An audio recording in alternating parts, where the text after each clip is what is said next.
Hello.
Right, beta. So now let us start with the oncosurgery section, that is the cancer surgery section. Herein, I've got a lot of questions in my mind that why cancer occurs. What are the common areas where cancer occurs? Which type of cancers occur in a particular area of the body? So what I am going to do, beta, to learn about this cancer surgery, we'll first try to understand the concepts nicely, right? So keep looking at me and try to understand the concepts. This will take approximately 1 hour just for understanding of the concepts of cancers. And if you pay attention for this 1 hour at each and every word, then you just have to do the writing job in the entire oncosurgery, right? I repeat this in Hindi, beta. ऑन्कोसर्जरी में cancers को समझना बहुत important है. Cancer क्यों होता है, कहाँ कहाँ पे कैंसर होने का खतरा ज़्यादा होता है, किस तरह का कैंसर होता है, किस तरह से ग्रो करता है, किस तरह से पेशेंट को तकलीफ होती है, किस तरह से हम पेशेंट को अप्रोच करते हैं डॉक्टर होने के नाते, कौन सा इन्वेस्टिगेशन कब करना चाहिए, और फिर किस तरह से पेशेंट के कैंसर की स्टेजिंग करनी चाहिए, और फिर स्टेज के हिसाब से कब कौन सा ट्रीटमेंट करना चाहिए. Basically in understanding of this cancer we should be knowing that why this cancer is occurring in our body, where the cancers are more common, which type of cancers are more common, how the cancers are growing, and how the patient can present with different symptoms, and how as a doctor we are supposed to approach these patients, and then how we have to investigate these patients, which investigation should be done when, how to stage those cancers, and then what should be the appropriate treatment for a particular stage of cancer. अगला 1 घंटा अगर आपने अच्छे से चीज़ों को समझने की कोशिश की बेटा, तो फिर अपनी ज़िंदगी कैंसर्स में बड़ी आसान होगी समझने में, और गलती होने के चांसेस कम होंगे. ठीक है? So for 1 hour you can just close your eyes, or you can just try to understand this whole story. The most important section of oncosurgery starts now. Right. So, if we have to talk about different cancers in the body, first and foremost thing what we need to understand is why the cancers occur. These cancers can occur because of some genetic reasons, maybe familial stories, maybe some mutation in the genes, or more important to understand is our environmental factors. That means the lifestyle what we lead, that is related to different cancers. Whenever there is any long-term exposure of a carcinogen, then the chances of cancer occurring in that area are high. I repeat this in Hindi, beta. Cancer क्यों होते हैं? या तो genetic कारणों से होंगे, या familial कहानी होगी, मतलब विरासत में हमको मिली होगी, या किसी जीन में कोई म्यूटेशन हुआ होगा, या हमारे समझने के लिए जो हमारी रोज़मर्रा की ज़िंदगी है, हम अपनी ज़िंदगी को कैसे जीते हैं, उसका एक बहुत बड़ा योगदान रहता है. कैंसर होने में अगर किसी भी इलाके में बॉडी के लंबे समय तक कोई इरिटेशन रहेगा, कोई किसी इलाके को लंबे समय तक छेड़ता रहेगा, तो वहाँ की म्यूकोसा कब तक बर्दाश्त करेगी? अपने आप को बचाने के लिए एक दिन वो कैंसर बन जाएगी. Now, if we take a look at the different malignancies in our body, the common malignancies what a surgeon is supposed to know, the GI tract malignancies, the urinary tract malignancies, the malignancy of the thyroid, malignancy of the breast. If we take a look at the GIT and start focusing ki which type of cancer will occur in a particular area of GIT. We know the GIT starts from mouth, pharynx, esophagus, stomach, duodenum, jejunum, ileum, cecum, ascending colon, transverse colon, descending colon, sigmoid colon, rectum, and the anal canal. The type of cancer can either be squamous or adenocarcinoma. It depends on what is the epithelium in that particular area. And we should know that wherever protection is required, God has given us a protective lining, that is a squamous lining. Area near the natural openings of our body require more protection, so God has given a protective squamous lining near all the natural openings of our body. So cancers near all the natural openings of our body will have to be squamous cell carcinoma. Like if we talk about GIT, the oral cavity, the pharynx, the esophagus, that is all lined by squamous. So malignancy in these areas, squamous. Then comes stomach, duodenum, jejunum, ileum, colon, rectum. All these areas are lined by columnar. So adenocarcinoma would be there right from the stomach, duodenum, jejunum, ileum, colorectal region. In the anal canal, again there is a dentate line. Again there is a natural opening, that is anal opening. So area just proximal to the anal opening will be squamous. In the anal canal, in the dentate line area, above the dentate line it is columnar adenocarcinoma, and below the dentate line it is squamous cell carcinoma. Out of these two, squamous cell carcinoma is more common, so anal cancers are squamous cell carcinoma. Now beta, there was a question on 4th of June that what would be a common malignancy in the cervical part of the food pipe? That means the neck part of the food pipe. Obviously, the answer was squamous cell carcinoma. If we just try to summarize beta, if I ask you oral cancer, squamous, esophagus, squamous, stomach, adeno, duodenum, jejunum, ileum, adeno, colon, rectum, adeno, anal canal, squamous. I hope this is clear beta. Oral, speak out from your vocal cords. मुंह से बोलना है बेटा. Oral, esophagus, stomach, duodenum, jejunum, ileum, colon, rectum, anal canal. Wonderful. Very good. That's like a good boy. Right. So I hope the GI malignancies, the type of cancers, are crystal clear in our minds. Similarly, if we take a look at the urinary tract beta, we know God has given us kidneys here. Then there are ureters. These ureters are opening into the urinary bladder, and then there is urethra. If you look at the kidneys, the outer part of the kidneys having the nephrons. There it is the columnar lining. So outer part of the kidney is having adenocarcinoma.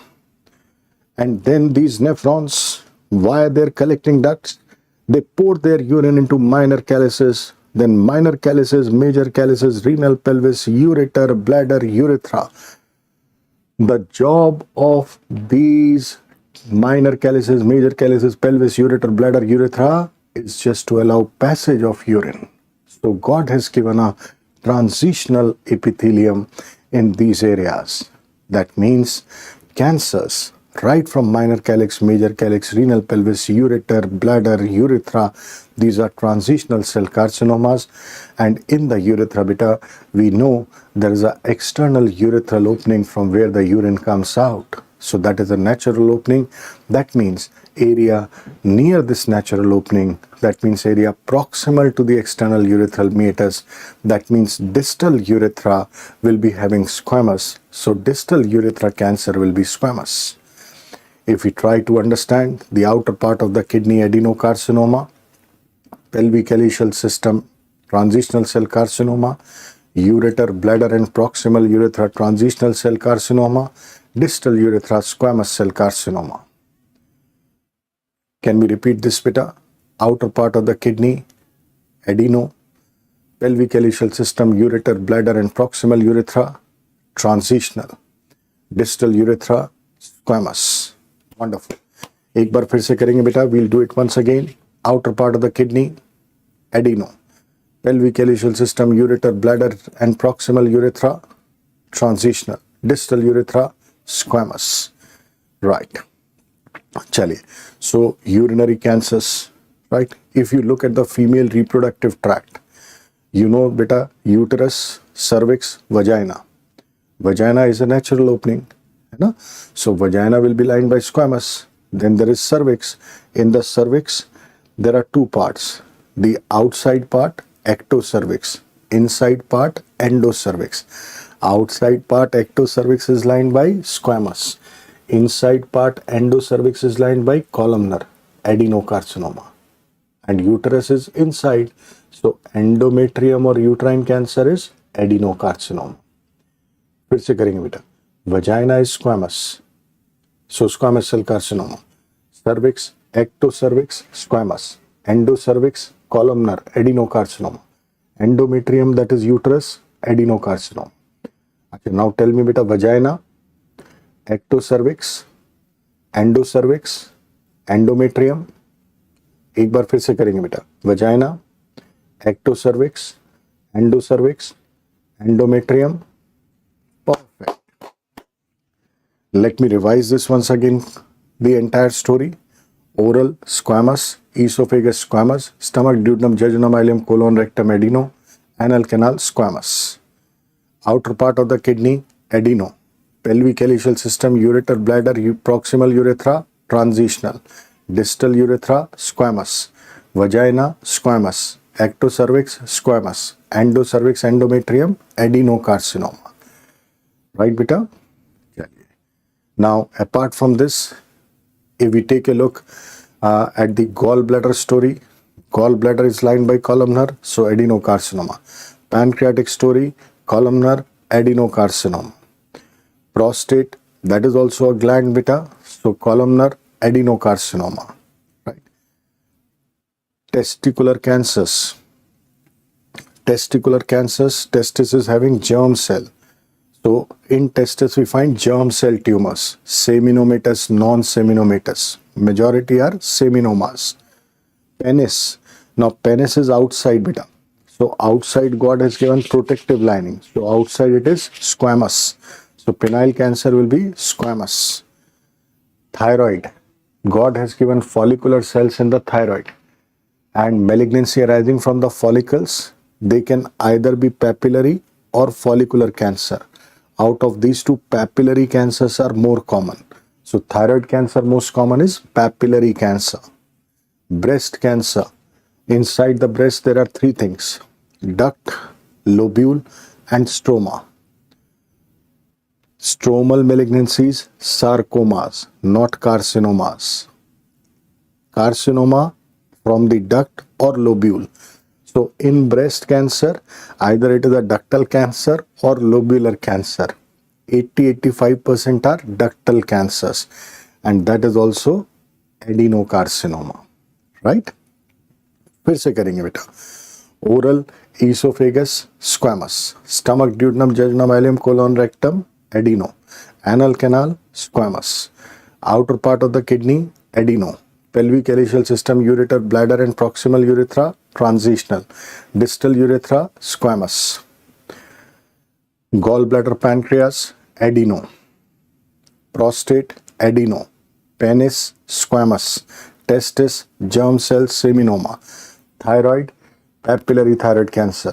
Breast, invasive ductal carcinoma, adenocarcinoma. Once again we'll do it beta. Oral esophagus, squamous. Stomach, duodenum, jejunum, ileum, colon, rectum. Anal canal.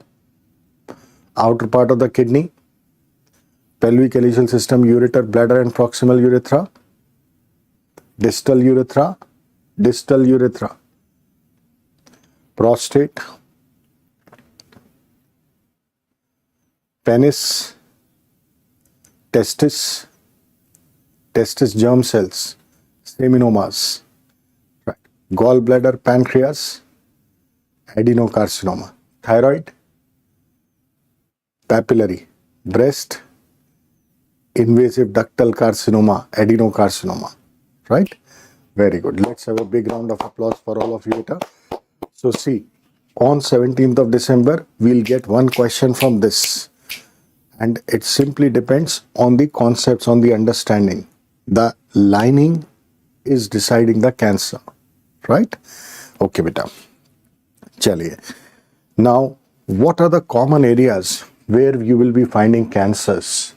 For example, if we take a look in GIT, What are the common areas where do you feel that somebody is going to irritate more? Oral cavity, people who have a habit of chewing that tobacco गुटखा खाते हैं ना बेटा, so that is going to irritate the buccal mucosa, and long term irritation will lead to cancer. So oral cancer would be a very common malignancy. Esophagus will also be common. Stomach will be very common. Now duodenum, jejunum and ileum, these would be very rare because continuously the peristalsis is moving. So the peristalsis will not allow the carcinogens to stay, right? In the colon rectum, beta, what is the reservoir where the fecal matter stays for long period of time? It is the rectum and the sigmoid.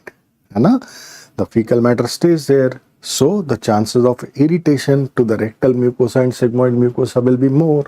So the commonest site of malignancy in the colorectal area will be rectosigmoid. And then anal cancers would be common. So in the GIT, oral cancers, esophagus, stomach, rectosigmoid, anal canal cancers. These would be the common cancers. Apart from this, we can find gallbladder cancer and pancreatic cancer also. Now, in the urinary tract, beta, kidney, ureter, bladder, urethra. So, ureter, continuously urine is moving. Chances of malignancy negligible. Urethra, the urine is coming only for a less period of time. So, urethral cancers are also very rare. That means we can find kidney and bladder cancers. Now tell me, beta, look at me, tell me which out of kidney and bladder will have more chances of stasis of urine. Kidney bladder में से कौन सा इलाका है बेटा जहाँ पे urine ज़्यादा समय तक रुकता है? Very good, bladder. So which cancer is more common? Bladder cancer is more common, right? Prostate cancer is very common in elderly males. Actually, that is considered as a part of the aging process. उम्र का हिस्सा मानते हैं prostate cancer को. It is said that if somebody, suppose God comes in somebody's dream and he asks that, see gentlemen, I have to give you one cancer. Which cancer would you like to have? Then the gentleman would ask, okay, give me prostate cancer. Prostate cancers are very slow growing cancers. They are considered as a part of aging and they are very common after 70-80 years of age, right? Almost 70% of males after 80 years of age suffer from prostate cancer, right? Penile cancer, multiple sexual partners, poor hygiene, this will be causing those penile cancers. Testicular cancers, most commonly related to undescended testis. Thyroid malignancies, these are the commonest endocrine malignancies.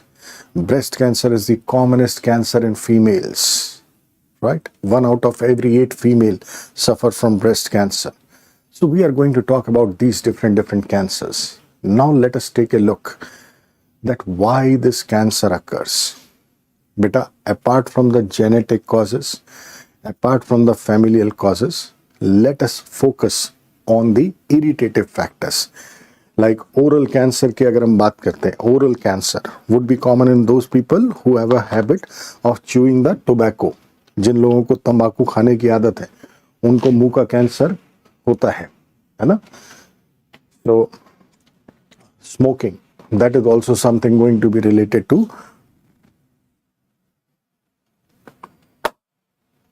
ध्यान से सुनना बेटा, each and every word is going to be very important here, right? Apart from this, now if suppose we come in the esophagus, smoking, alcohol, smoked food is the barbecue food, tandoori food, right? Tandoori chicken, the black tar on that tandoori chicken, that is considered as more dangerous than smoking to cause this esophageal and stomach cancers. Okay. Apart from this, there can be different pathologies in the esophagus which can cause chronic irritation, like achalasia cardia, traffic jam in the esophagus. The food material will be staying in the upper esophagus and will be irritating the esophageal mucosa. GERD, gastroesophageal reflux disease, where the acid from the stomach refluxes into the esophagus and causes burning of the lower esophagus, where Barrett's esophagus can occur, where the squamous lining changes into columnar. So if it is a GERD Barrett's, then adenocarcinoma in the lower esophagus. Apart from this, Zenker's diverticulum can also cause esophageal cancers. Human papilloma virus is a common culprit for cancers near the natural openings of the body. ये HPV भाई साहब जो हैं, ये body की जितनी भी natural openings हैं उनके आसपास खूब हल्ला मचाते रहते हैं. इसलिए malignancy near the natural openings of the body is commonly related to this human papilloma virus, whether it is oral cancer, esophageal cancer, anal cancer, vaginal cancer, cervical cancer, distal urethral cancer. All these malignancies would be linked to human papilloma virus. Radiation. If somebody is receiving radiation, then that can also cause cancer. Sometimes some syndromes can be associated. Like in esophagus, there is a Plummer-Vinson syndrome, which can be associated. So we were just talking about the risk factors for various cancers. Oral cancer, tobacco chewing, smoking, esophagus, smoking, alcohol, smoked food, achalasia cardia, GERD, Barrett's, Zenker's diverticulum, human papilloma virus, radiation, and some syndromes like Plummer-Vinson syndrome.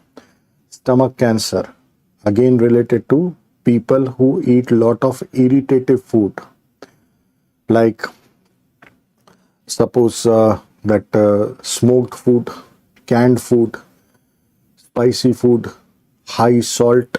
जो लोग नमक ज़्यादा खाते हैं, नमक से नमक लगता है स्टमक की म्यूकोसा. पिकल, अचार जो लोग ज़्यादा खाते हैं, that pickle causes irritation of the gastric mucosa. Those who take less vitamins and antioxidants in diet, that means those who take less amount of fruits and vegetables, जो लोग फल और सब्जी कम खाते हैं, इसका मतलब विटामिन एंटीऑक्सीडेंट कम खाते हैं. By taking less vitamins and antioxidants, you are making the mucosa of every part of your body weak, so it can easily be attacked by the carcinogens. That is the role of fresh fruits and vegetables. That is how our elders keep on telling us, eat healthy food, right?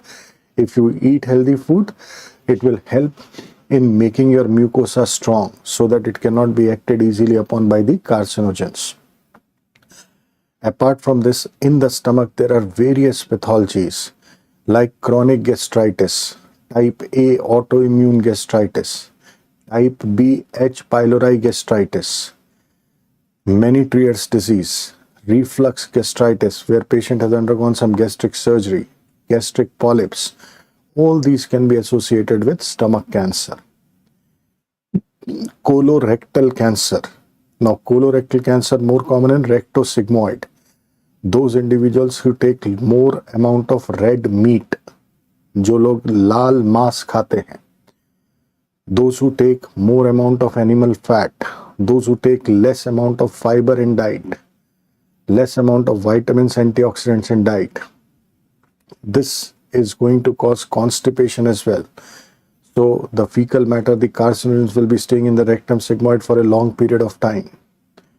Apart from this, various polyps in the colon, like a condition familial adenomatous polyposis, which may be associated with various other syndromes, Gardner syndrome, Turcot syndrome, and there is another Lynch syndrome. All these can be associated with colorectal cancers. Apart from this, radiation, patients who have undergone cholecystectomy. So now there is no place where the bile can get stored. So bile salt, bile acid, they keep on coming into the colon, and this bile acid can cause destruction of the colonic mucosa, can lead to cancer. Right. That means there are high risk of colon cancer after cholecystectomy. Fine. Anal canal cancers, human papilloma virus, people who have got bad habits, right? Anal intercourses, they have got more chances of this anal canal cancer. Gallbladder cancer. If somebody is irritating the gallbladder mucosa for a long period of time, like stones inside the gallbladder, porcelain gallbladder, typhoid, adenomatous polyps inside the gallbladder, that will cause gallbladder cancer. Pancreatic cancer, smoking, diabetes, chronic pancreatitis, hereditary pancreatitis. Anybody who is causing irritation of the pancreas will have high chances of developing cancer later on. Right, so this is the risk factor story of GI cancers. Now urinary cancers, kidney cancer, bladder cancer. Smoking is the commonest cause for both, because a person who is a smoker, the toxins are getting absorbed into his circulation. These toxins are going through the circulation into the kidneys and they are getting excreted through the kidneys. So the kidney mucosa and the bladder mucosa is coming in contact with these carcinogens for a long period of time. And please do remember, beta, it is not a one-day exposure of carcinogen which is going to cause cancer. It is not like that if somebody smokes 500 cigarettes in one day, he will develop the cancer next day. But if somebody is smoking 20, 30, 40 cigarettes on a daily basis for years together, 10, 15, 20 years, then this mucosa is continuously getting irritated, and a day will come when this mucosa will try to protect itself and it will undergo rapid mitotic changes and can lead to cancer. Kidney and bladder cancer very commonly related to smoking. Apart from this, kidney bladder cancer is also considered as an industrial disease. People who are working in some industries where there is use of some chemicals, some dyes, some contrast. For example, if you look nearby yourself, there may be carpenters, painters, polish workers, shoe polish wala. So what is happening? Whatever chemicals are there, whether it is a painter polish, whether it is the paint on the walls, whether it is the shoe polish, these chemicals are continuously getting absorbed through the skin into the circulation of these occupations. And then these chemicals are going through the urinary tract, irritating the urinary mucosa for a long period of time. Here I would like to tell you the story, the life of a painter. A painter who earns bread and butter for his family by painting the walls for 350 days out of 365 days in a year. Just imagine, when he is painting the wall, the chemical in the paint which is liberated is getting absorbed into his skin, and through the skin it is coming into his circulation, and the circulation is going through his kidneys. So this chemical is causing irritation of the kidneys and the bladder. That is why he is having high risk of cancers of kidney and bladder. I repeat this in Hindi, beta. एक painter जो है, उसकी जिंदगी को अगर देखें, वो अपने बच्चों का पेट दीवारों पे पुताई करके भरता है। साल के 365 में से 350 दिन पुताई करता है, तब जाके अपने बीवी बच्चों का पेट भर पाता है। अगर वो 365 में से 350 दिन पुताई कर रहा है, तो जो केमिकल उस पेंट में है वो उसकी स्किन से एब्जॉर्ब हो रहे हैं, उसके ब्लड में जा रहे हैं, ब्लड किडनी पे जा रहा है, और वहाँ से ये केमिकल उसके किडनी, यूरेटर, ब्लैडर, यूरेथ्रा में जा रहे हैं। उसकी किडनी और ब्लैडर इन केमिकल्स को ज़्यादा एक्सपोज हो रहे हैं, इसलिए किडनी ब्लैडर कैंसर होने का खतरा इन लोगों में ज़्यादा होता है। Apart from this, if there is a stone present for a long period of time in the kidney bladder, that can also cause cancer. People who have a habit of using analgesics just like that, that can also cause damage to the kidney mucosa. One syndrome can be associated with kidney cancer, that is von Hippel-Lindau syndrome. Right. If we come to the prostate cancer, prostate is a part of the aging. So usually it is related to hormones, androgens. In case of males, it is a prostate cancer which is related to hormones, that is androgens. In case of females, it is the breast cancer which is related to hormones, that is estrogen. So prostate cancer, androgen story. Breast cancer, estrogen story, right? Penile cancer, poor hygiene, those people who do not clean their glands. I repeat, those people who do not clean their glands on a regular basis, the smegma gets collected there, which leads to chronic irritation, and that can lead to cancer. People who enjoy multiple sexual partnerships, they also have high risk of cancer. Human papilloma virus would be a high risk for this cancer. There may be various pre-malignant lesions in the penis like leukoplakia, erythroplakia, and so on. They can lead to penile cancer. Testicular cancer, most common is a seminoma, and the reason for testicular cancer, most often it is the undescended testis. So this is about the risk factors for urinary cancers. Now thyroid cancer. Thyroid cancers developing from the follicle, most common are papillary, and papillary cancers most common are related to radiation, especially if a small child less than 5 years of age has received multiple x-rays of the neck or multiple CT scans of the neck, then this radiation exposure can lead to papillary thyroid cancer in future life. Follicular thyroid cancer is most often related to long-standing endemic goiters. Breast cancer, we know the genes in breast cancer, BRCA1 and BRCA2, breast cancer gene 1 and 2, BRCA1, BRCA2. Apart from this, breast cancer is a familial cancer which runs in families. For example, if the mother had cancer, or mother's mother had cancer, or mother's sister had cancer, or own sister had cancer, or she herself had cancer in one breast, then the chances of developing cancer in the other breast are high. I repeat this in Hindi beta. Breast cancer की बात करते हैं तो genetics BRCA1, BRCA2 की बात करते हैं, familial बात करते हैं कि ब्रेस्ट कैंसर फैमिलीज में रन करता है.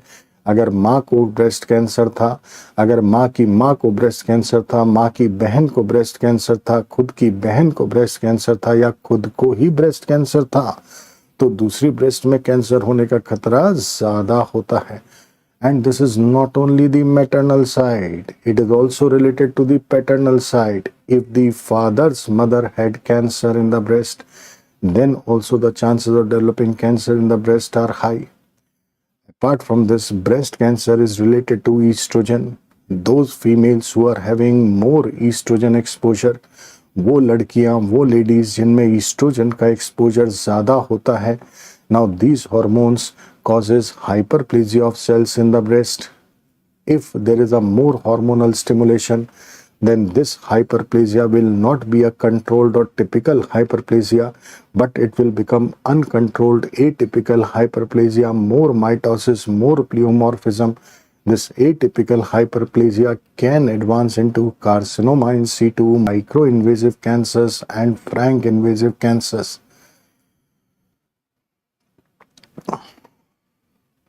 How more estrogen exposure? If we consider two girls, one who started having menstrual cycle at 10 years of age and she achieved menopause at 50 years of age, versus a girl who started having menstrual cycle menarche at the age of 15 years and she achieved menopause at 45 years of age. So duration of exposure of estrogens, in the first one 10 years to 50 years, that means 40 years of exposure.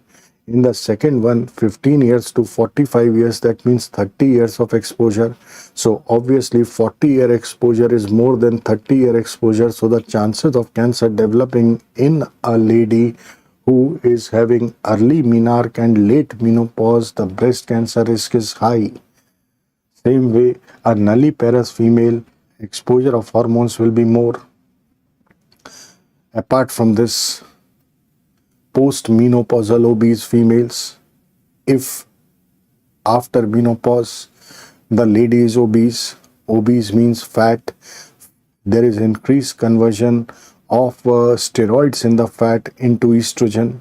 So if the lady is obese, more fat, more steroid getting converted to estrogen.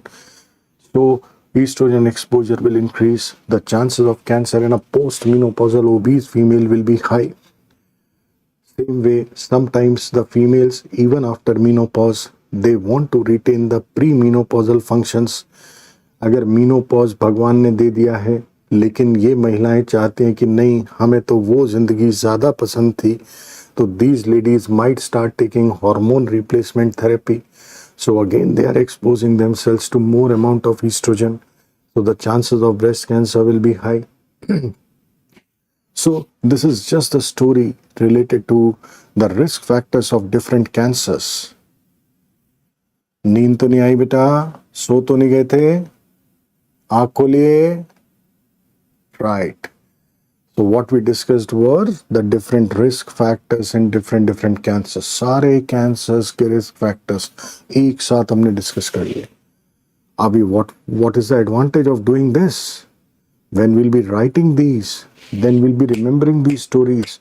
अच्छा, ये इसलिए होता था, ये इसलिए होता था, ये इसलिए होता था. Right? Okay.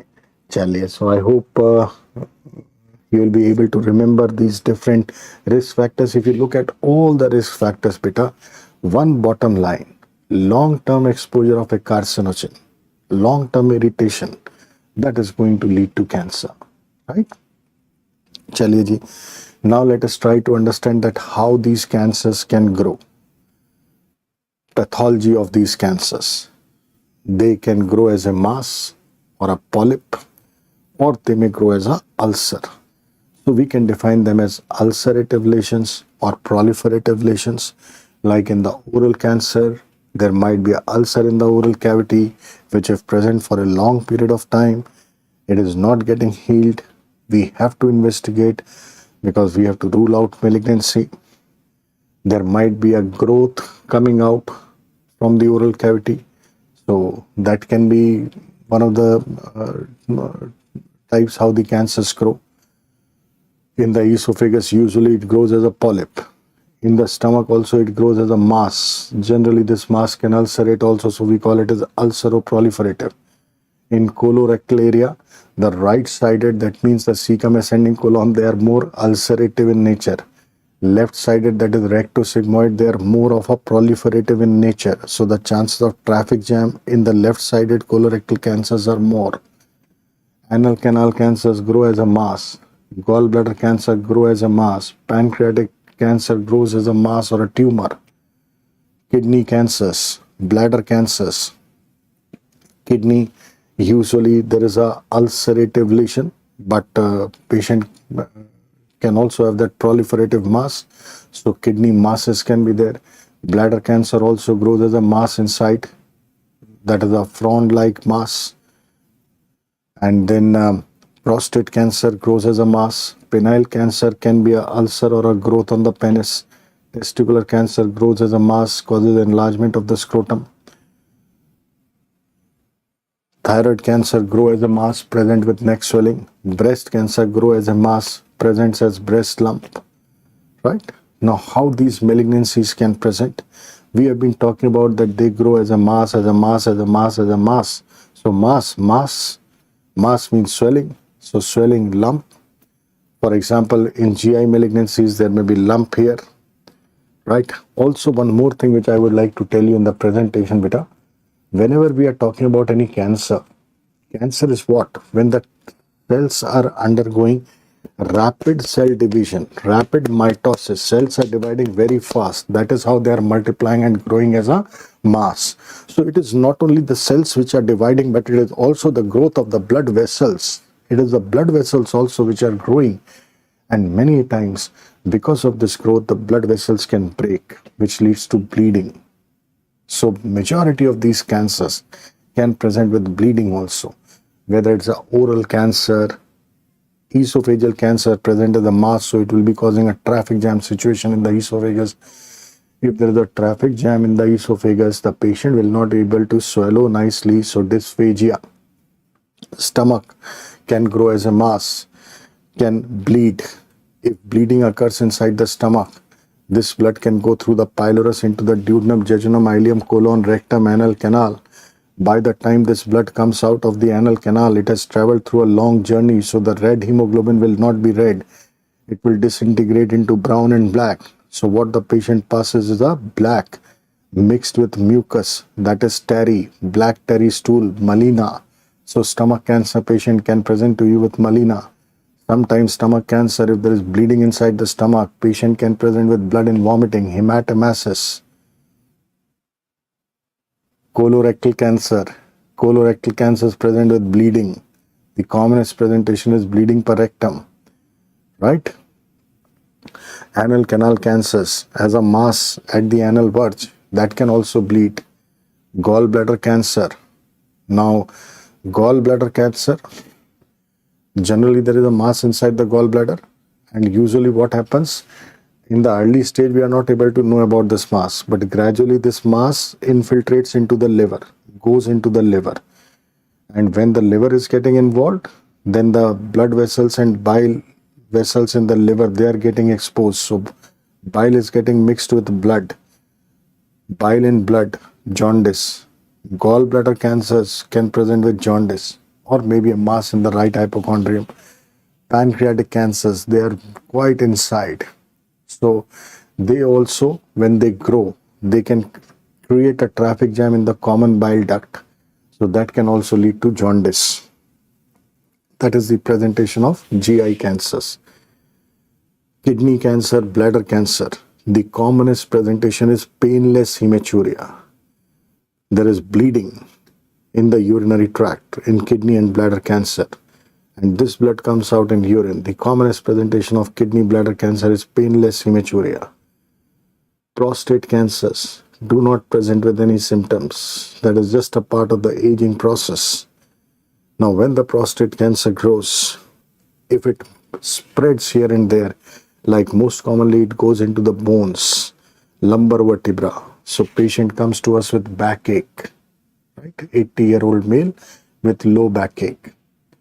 Prostate cancer, bony metastasis. Penile cancer. Penile cancer patient will come to your OPD with something on the penis, and you look at the penis and you can make out, there is something, right? Testicular cancer. Cancer growing in the testis, enlargement of the testis, scrotal enlargement. Patient comes to you with a scrotal enlargement, right? And any patient coming with scrotal enlargement, the first thought which comes to our mind, this can be a hydrocele, right? For hydrocele, you do the trans-elimination test, and if trans-elimination is negative, that means there is no fluid inside. You might be tempted to put a needle into the scrotum, but never put the needle in the scrotum, because if it is a tumor and you take the needle out, you can spill the tumor cells somewhere in the scrotum, right? Thyroid malignancies, they present with a swelling in the neck. Breast cancer, breast lump, usually in the upper outer quadrant. However, since majority are ductal cancers, so we can even find circumferential retraction of nipple. Sometimes we can find bleeding from the nipple. Sometimes there is indrawing of the skin. Sometimes the cancer cells infiltrate into the subdermal lymphatics, which gives a pudy orange appearance. Sometimes the breast cancer goes into the axillary lymph nodes. Traffic jam in the axillary lymph nodes can present with lymphedema of the arm. And if we just try to summarize the clinical presentation of all the cancers: oral cancer, mass bleeding; esophagus cancer, polyp, traffic jam, dysphagia; stomach cancer, mass, bleeding, melena, hematomasis; colorectal cancer, bleeding per rectum; gallbladder cancer, jaundice; pancreatic cancer, jaundice; kidney bladder cancer, painless hematuria; prostate cancer, low backache; penis cancer, growth on the penis; testis cancer, scrotal enlargement; thyroid cancer, swelling in the neck; breast cancer, lump in the breast; circumferential retraction of nipple, bleeding from the nipple; pudy orange appearance of the breast; lymphedema of the arm. These can be the presentations. All the cancers, clinical presentations. Done. Wow.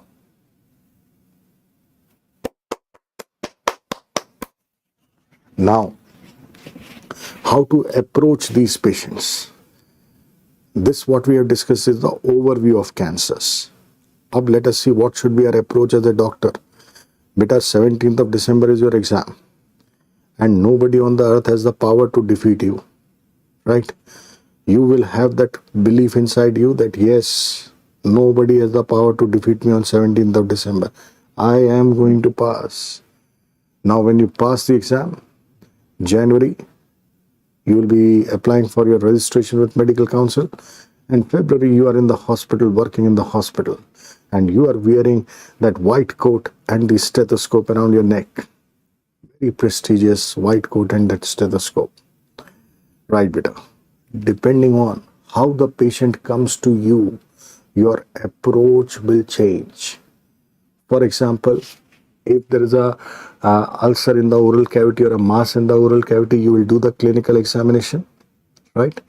And herein, if you are suspecting something, you can take a direct biopsy from the growth, right? And the biopsy, the pathologist will tell you, this is a squamous cell carcinoma, right? Okay. Before we talk about this investigative approach, let us also take a look at how this cancer spreads, so that when we are deciding our approach, that what should be done when, we should be very clear that which cancer can spread how.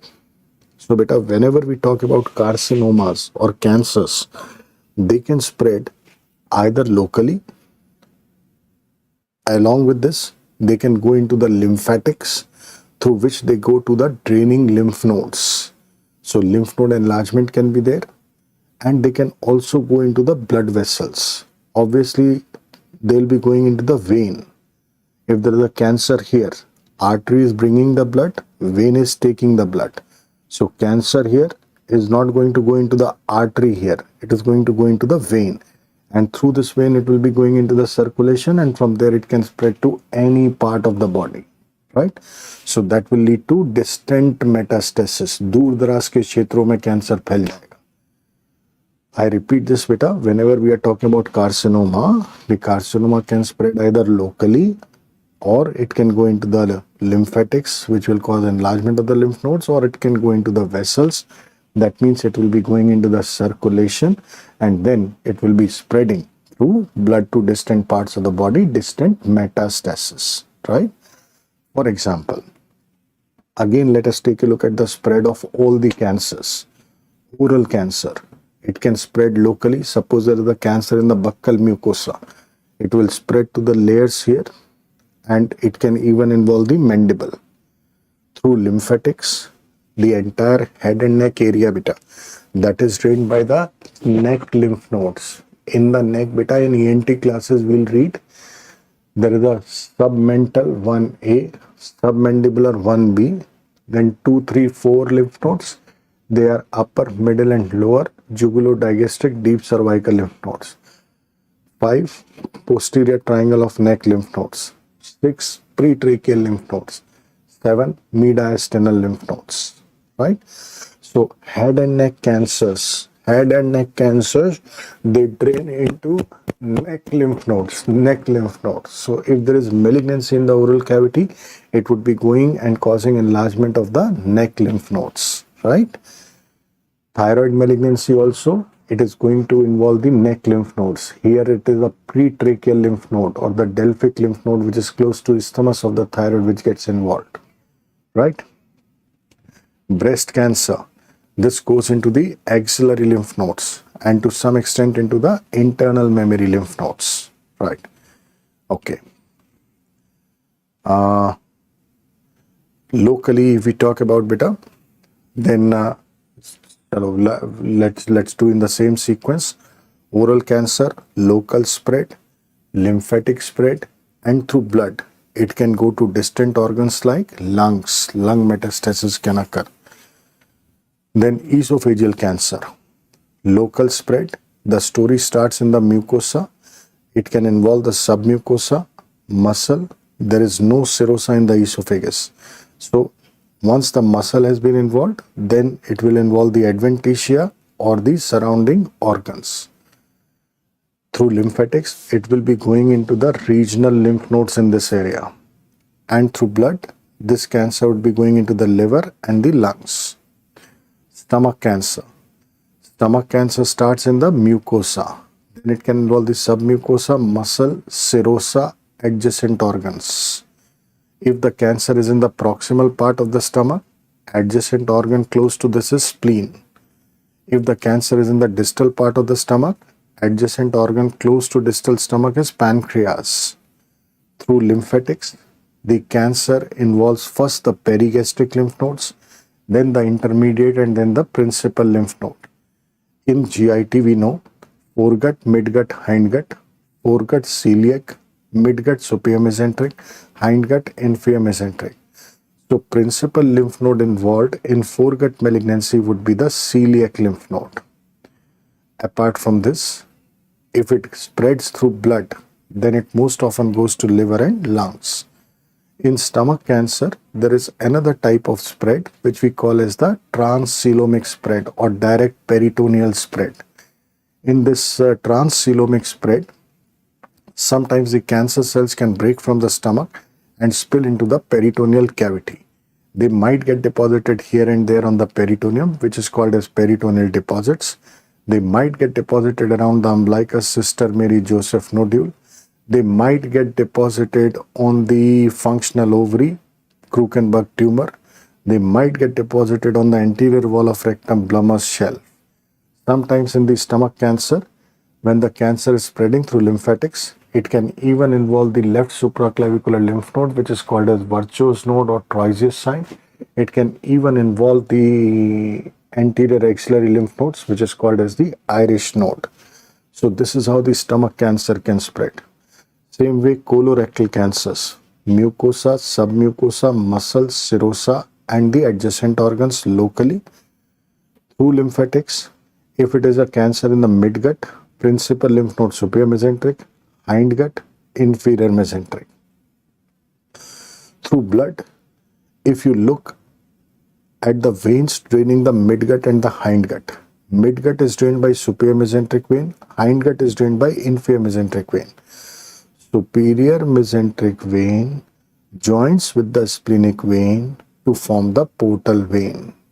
So, if there is a cancer in the midgut and it has gone into the superior mesenteric vein, then it will be going into the portal vein and into the liver metastasis. If it is a cancer in the hindgut and it goes into the vein, inferior mesenteric vein, this opens in the splenic vein and splenic vein opens in the portal vein and portal vein opens in the liver. So hindgut cancer, inferior mesenteric vein, splenic vein, portal vein, liver metastasis. Colorectal cancers spread commonly through these superior inferior mesenteric veins, and 33% of colorectal cancers, when they come to us in the hospital, they already have got metastasis in the liver. Right? So colorectal cancers, they have got very high chance of liver metastasis. Right? Now, if we suppose take a look at the kidney cancer. Now, kidney cancer, there is a capsule around the kidney. So, cancer inside the kidney will involve the capsule, can involve the adrenal gland, and then the adjacent organs. Through lymphatics, the regional lymph nodes, and through blood. If kidney cancer has to spread via blood, then this cancer will go into the renal vein. Now, beta, right renal vein, left renal vein. They both are opening into the inferior vena cava. And inferior vena cava opens into the right atrium. Right atrium opens in the right ventricle.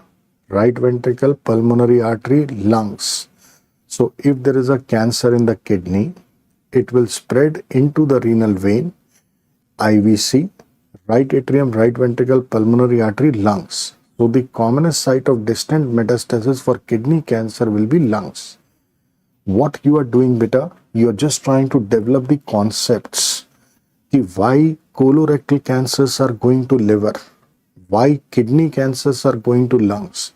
The story is absolutely simple.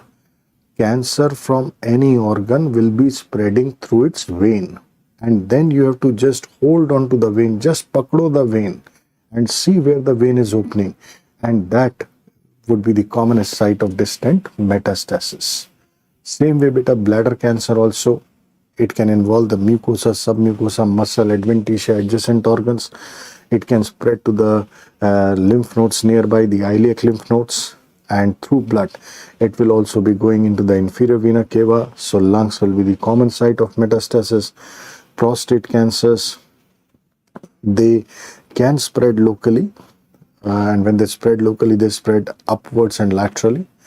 Through lymphatics, they go to obturator lymph nodes, and through blood, they again go to the iliac lymph nodes. Through blood, they go to the iliac veins, and then the inferior vena cava, and then the lungs. Penile cancer story beta, they can spread to the cavernosas. The inguinal lymph nodes will be involved, and through blood again they'll be going to lungs. Testicular malignancy beta, locally the testis cancer can spread into the scrotum. Through lymphatics, it will be involving the pre and para-aortic lymph nodes. You know that gonadal artery is a direct branch of abdominal aorta. That means testicular artery is a branch of abdominal aorta. So the lymphatics will be situated on the abdominal aorta. That is why testicular lymphatic drainage is to pre-para-aortic lymph nodes. And these testicular veins, the right testicular vein opens in the inferior vena cava, left testicular vein opens in the left renal vein, and left renal vein opens in the inferior vena cava in the right atrium, right ventricle, pulmonary artery, lungs. So that is how pulmonary metastasis, lung metastasis will be common in testicular cancer, right? Thyroid cancer, locally it can involve the adjacent organs, lymphatics, the pretracheal and the neck lymph nodes, and through blood it can also go into lungs and the bones. Prostate cancer and breast cancer, these are the two cancers which commonly spread to bones via Batson's vertebral plexus of veins, right? Okay. So, this is basically the whole story. Breast cancer can spread locally. It can come anteriorly and involve the skin of the breast, and posteriorly it can go and involve the pectoralis major, minor muscles, the ribs and the intercostal muscles, that is the chest wall. Through lymphatics, axillary lymph nodes and internal mammary lymph nodes, and through blood, it spread to liver, lungs, and most importantly to bones. So this is the whole overview about these different malignancies, right? Chaliye. Once you get this overview, before we move ahead, let us just summarize what we have discussed. We have discussed what different cancers we are going to study. We have discussed what will be the histological type of cancer in a particular part of the body. We have discussed the risk factors why this cancer develop in that particular area. We have discussed how the cancers grow pathologically. We have discussed how these patients present to us with various symptoms, though early stage of all the cancers is asymptomatic. That is the biggest challenge. Body के अंदर cancer grow कर रहा है और patient को हवा भी नहीं है. If the patient comes to us at early stage, he can be treated at early stage and he can be cured. But the major challenge why we get fear about this name cancer, because the patient does not come to know about it, and by the time patient comes to us, the cancer is already spread, and that may be too late to treat that cancer, right? So we have discussed about the symptoms of these different cancers. We have also discussed that how these different cancers spread locally through lymphatics and through blood, right? Chaliye ji. Then we talk about how we should approach these patients. If the patient was presenting with a cancer in the oral cavity, maybe ulcer or growth, you can take a direct biopsy. If the patient was presenting with dysphagia, then you do a barium swallow. And if you see a filling defect or rat tail appearance on barium swallow, then you can do a upper GI endoscopy, do a biopsy and prove it as cancer. If the patient comes to you with stomach cancer and abdominal mass, any patient presenting with mass in the abdomen, whatever is the age, first investigation is ultrasound of the abdomen. If you find a mass in the stomach on ultrasound abdomen. You can do upper GI endoscopy and take a biopsy. If the patient presents with melena, then you do stool test for occult blood. If that is positive, that means it is a upper GI bleed. Then you do upper GI endoscopy and you can take a biopsy and prove it as cancer. Colorectal cancers, bleeding per rectum, elderly people, do a colonoscopy, see the cancer and take the biopsy. Gallbladder and pancreas, these are the areas where endoscopy would be difficult. So if the patient comes to us with jaundice, the first investigation is LFT, then we do the ultrasound. If we suspect any mass, then since endoscope cannot be taken into the gallbladder and the pancreas, so we prefer doing a CECT. Percutaneous biopsies are not recommended because if you try to take a percutaneous biopsy, you are going into the peritoneal cavity, you take a biopsy from the cancer, and now when you are withdrawing the needle, at that point of time the cancer cells can spill in the peritoneal cavity. So you can disseminate the cancer. That is why we avoid taking percutaneous biopsies wherever there is risk of spillage of cancer. However, those areas in the body which are outside, you can take a direct biopsy, no risk of spillage of cancer. Those areas in the body where you can pass the endoscope, you can do a endoscopy biopsy without spillage of cancer. So investigation of choice, if we take a look beta, oral cancer, esophagus cancer, stomach cancer. Oral cancer, direct biopsy, esophagus endoscopy biopsy, stomach endoscopy biopsy, colorectal endoscopy, colonoscopy and biopsy. Anal canal cancer is outside, direct biopsy, right? Okay. Now, urinary cancers, painless hematuria. 70-year-old male, painless hematuria. First investigation, examination of urine to look for cancer cells. If cancer cells are present, there can be a cancer in the bladder, or if not in the bladder, might be a cancer in the kidney. So next step here would be do a cystoscopy, pass an endoscope in the bladder. If you see a cancer inside the bladder, you can directly take a biopsy, cystoscopy and biopsy for bladder cancer. But suppose there is no cancer inside the bladder, but cancer cells are positive in urine. So now this would be a kidney cancer. In kidney cancer, if it is the outer part of the kidney, we cannot pass any endoscope into the outer part of kidney. And we cannot take a percutaneous biopsy. So we do a CECT, right? For prostate cancer, we can do a transrectal ultrasound guided prostatic biopsy. Penile cancer, penis is outside, direct biopsy. Testicular cancer, needle into the scrotum, no. So there also we go ahead with CECT. Now, thyroid malignancies, ultrasound guided FNAC can be done without spillage. Breast cancer, breast lump, triple assessment, CRP, clinical, radiological and pathological. Best would be taking a needle biopsy. So that is how the investigation of choices can be done for different cancers, right? Okay, Ji. Once we have done the investigations and proved that yes, this is a cancer, now before jumping on to the treatment, it is important to know how far the cancer has spread. So we have to do staging of these cancers to know the local spread in the area. We do investigations like CT and MRI. Okay. Now here, when should we do CT? When should we do MRI? All those areas in the body where we have to know about the soft tissues, muscles, nerves, vessels. MRI is a better investigation for soft tissues, muscles, nerves, vessels. CT is a better investigation for parenchyma like liver, kidney, spleen, parenchyma. CT is better there, right? Okay. So if I just try to take a look, we have proved the cancer and now we have to do the staging. Just to remember beta, all this area, what you are seeing here, all this area has got a lot of soft tissue, nerves and vessels. So staging investigation of choice for this area, that is oral cancer, this area thyroid cancer, or maybe the breast, because beneath the breast there is pectoralis major muscle.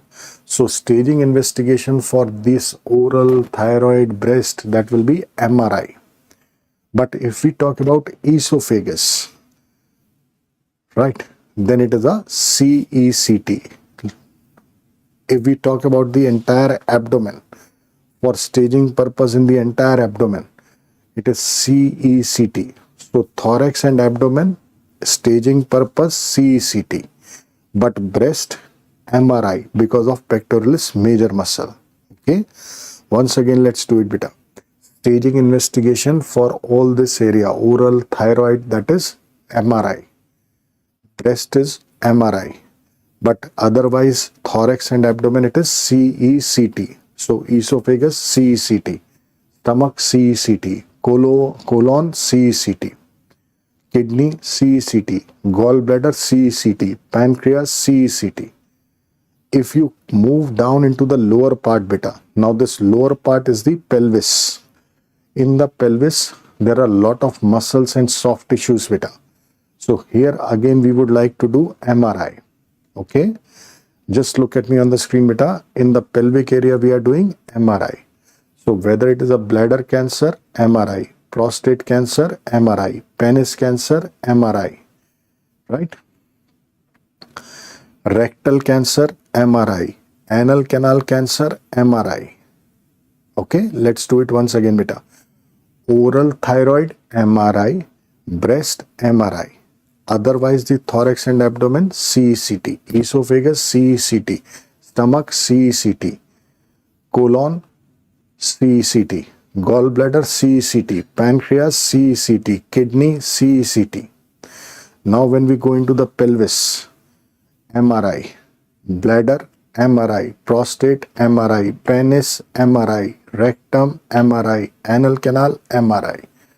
So if they ask you staging investigation, oral cancer, MRI, thyroid cancer, MRI, breast cancer, MRI, esophagus, CECT, stomach, CECT, colon, CECT, gallbladder, CECT, pancreas, CECT, kidney, CECT, urinary bladder, MRI, prostate, MRI, penis, MRI, rectum, MRI, anal canal, MRI, right? So this area, CECT, this area and this area, MRI, right? So that is how staging investigation can be done. When we want to know the distant spread, दूर दराज के क्षेत्रों को अगर हमें देखना है, if you want to visualize the entire body where the cancer has spread, then we do a PET scan, positron emission tomography, where we use a MCQ isotope, 18 fluorodeoxyglucose, 18 FDG use करते, and we inject this isotope. This is glucose beta, fluorodeoxyglucose, and you know those cells in the body which would be needing more glucose, they will immediately take up this glucose. And the cancer cells, they are rapidly dividing, rapidly multiplying, so they would be needing more glucose. So they will immediately take up this glucose. And when we do a scanning with the gamma camera, we can see the huge uptake of this glucose by the cancer cells. So wherever cancer is present in the body, those cancer cells will take up that 18 fluorodeoxyglucose, and you would be see golden yellow shadows of cancers at whatever area cancer is present inside the body. FDG uptake, right? So this is how various investigations can be done. Now, once we come in the treatment for different cancers, to fight against any cancer, we have got actually 5 options. Herein, we should know that if suppose the cancer has spread to distant areas, अगर दूर दराज के क्षेत्रों में cancer फैल गया है, then cure of this cancer would be a bleak possibility. It will not be possible to remove the cancer from all the areas in the body. So in these patients, if we are not able to do a curative treatment, we just do a palliative treatment. Palliative treatment. That means whatever life this patient is having, we will try and do something so that we can make his life as comfortable as possible. Cancers, the biggest challenge is patients come to us late. And if by chance the cancer has spread to distant organs of the body, we will not be able to cure these cancers. And then we just do a palliative treatment. For example, if suppose there is a esophageal cancer, big cancer inside the esophagus has spread to the lungs, to the liver, maybe brain as well. But in these patients, we know that the life may be just 4 months, 6 months. Now, for these 4 to 6 months, if there is a big cancer and a complete traffic jam in the esophagus, you have to give some nutrition to these patients. And to give the nutrition, you cannot just ask the patient to swallow from the mouth. So either you can put a tube into the stomach or tube into the jejunum. We prefer putting a tube into the jejunum, that is a feeding jejunostomy for nutritional purpose. We now can put some stents through the tumor. We can drill holes through the tumor and we can put stent into the tumor, right? If suppose we talk about a stomach cancer, suppose there is a cancer in the distal part of the stomach which is invading into the pancreas and also into the duodenum, and a complete traffic jam is there. Now, we can just connect the stomach with the jejunum, gastrojejunostomy, or you can simply do a feeding jejunostomy, put a tube into the jejunum for feeding purpose.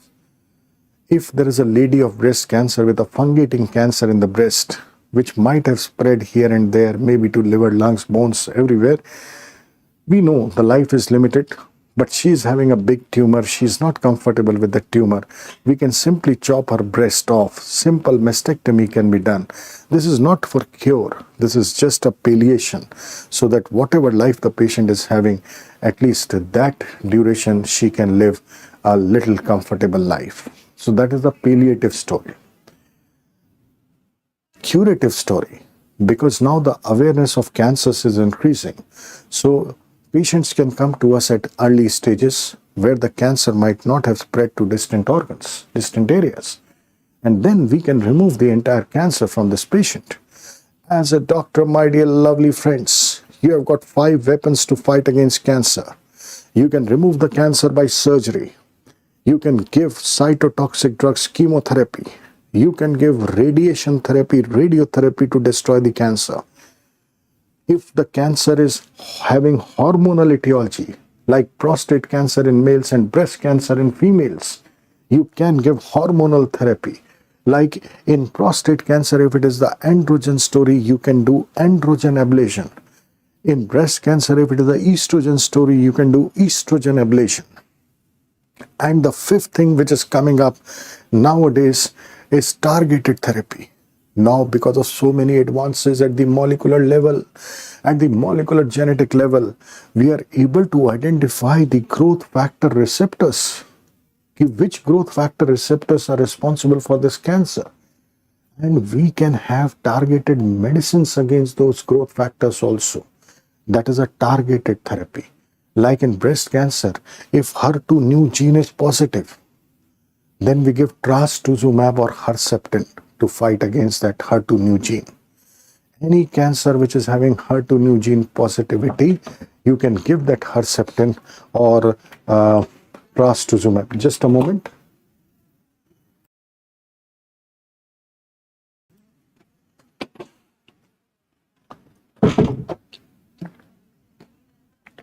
Right, beta? So we have got the overview. Now, what I want is you to repeat. Okay? Let us see how much you have understood. Tell me, beta. What is the type of cancer in the oral cavity? Esophagus, stomach, colon, rectum, anal canal, outer part of the kidney. Urinary bladder. Very commonly asked urinary bladder, transitional cell carcinoma.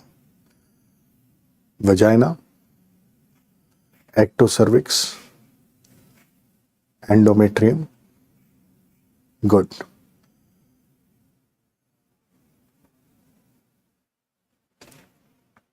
What are the common risk factors? Oral cancer,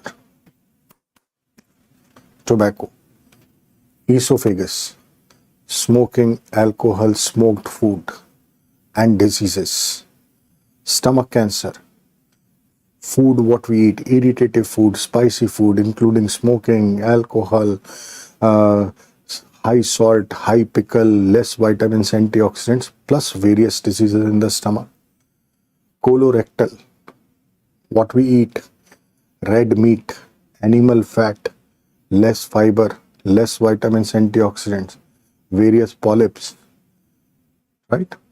Anal canal, human papillomavirus, kidney and bladder cancers, smoking, and industry, various chemicals, dyes, prostate cancer, androgen, aging process, penis, poor hygiene, multiple partners, testis, undescended testis, thyroid, papillary, radiation, follicular, long-standing endemic goitis, breast, genetic, familial, long-term estrogen exposure.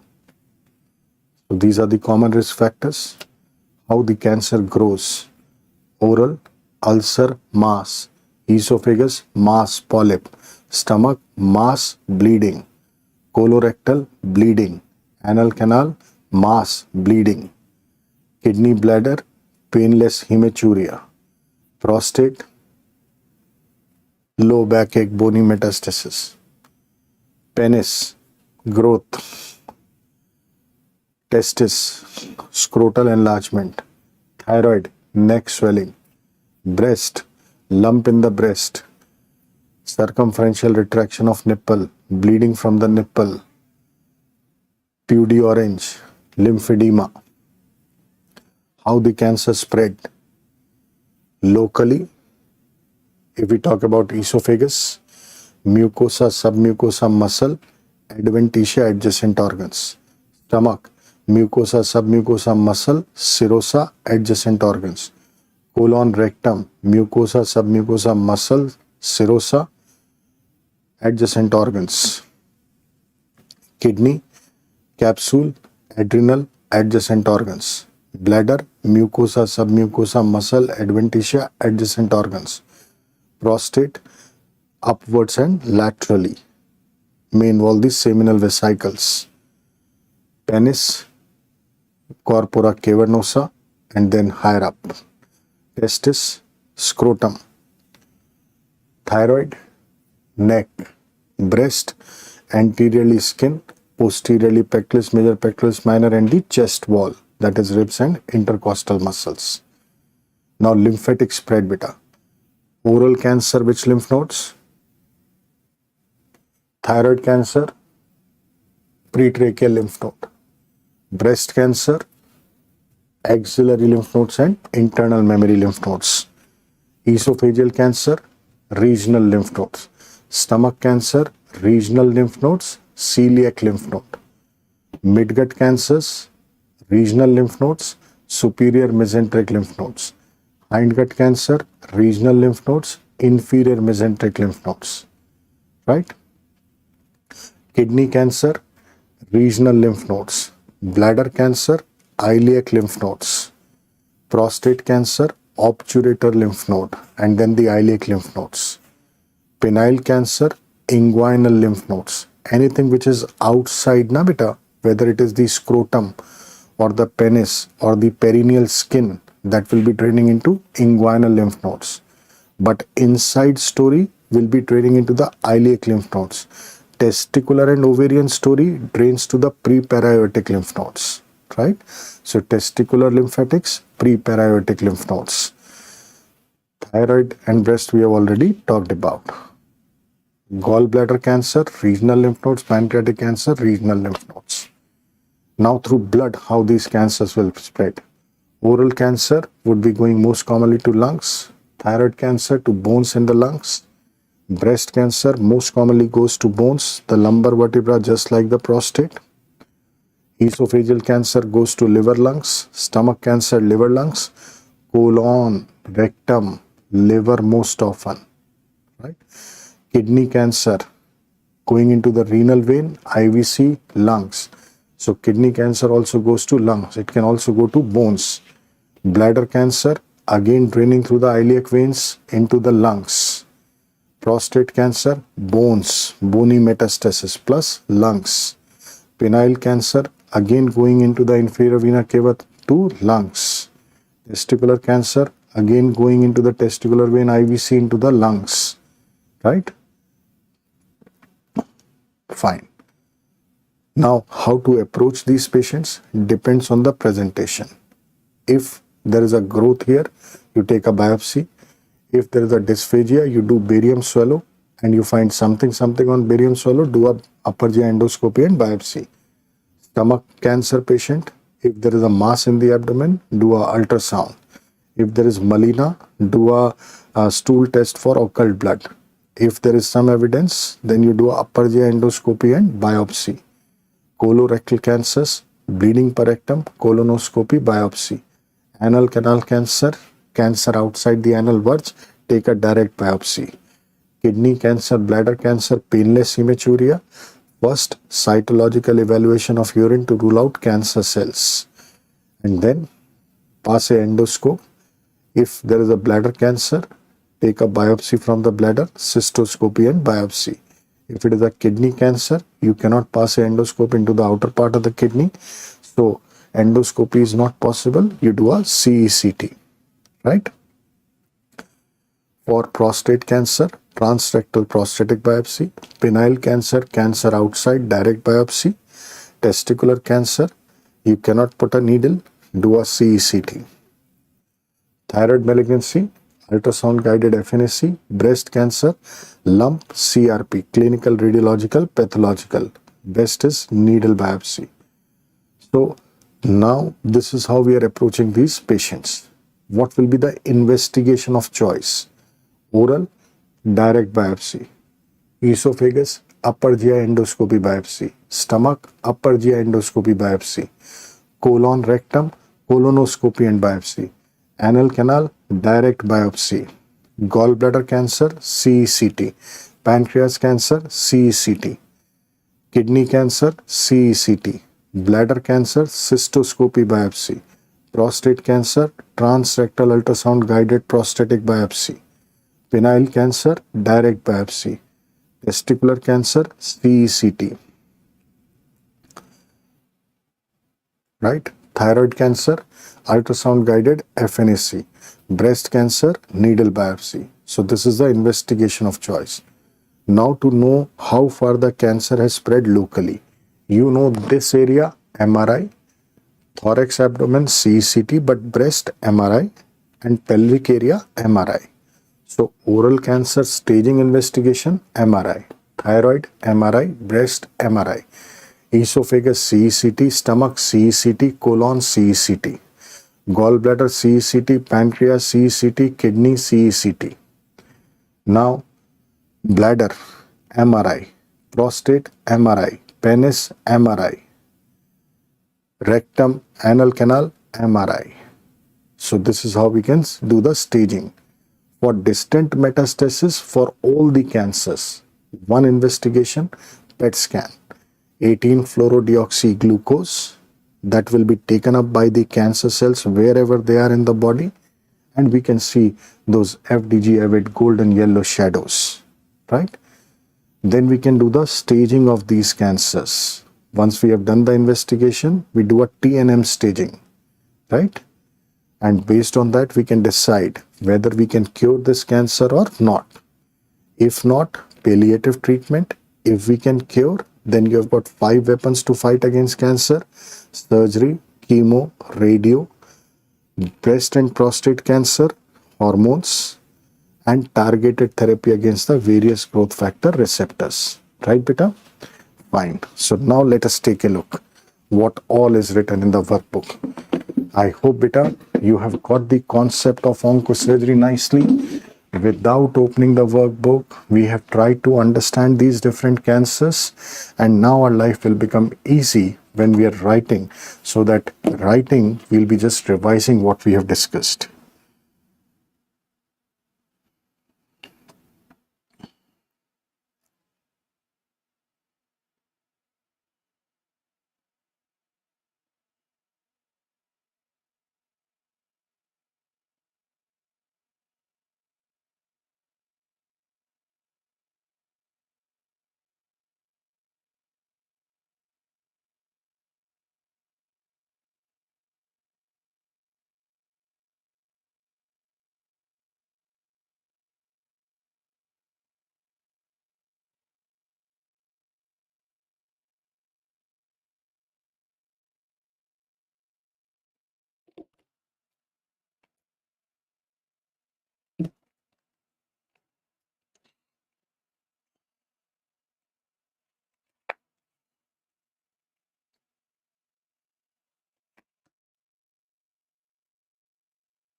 Right, beta. So now let us take a look in the GI cancers.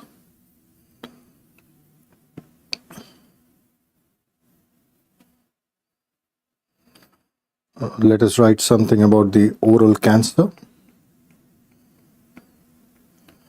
Now, most common type of oral cancer is a squamous cell carcinoma.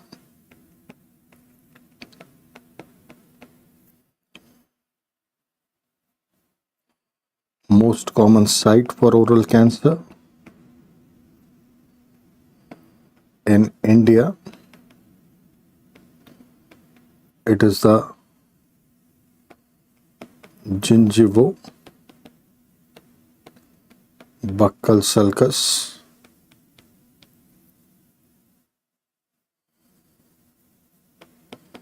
or the buccal mucosa.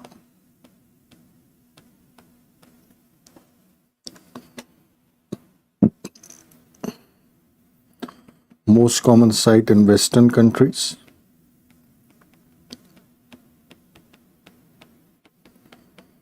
It is the lateral border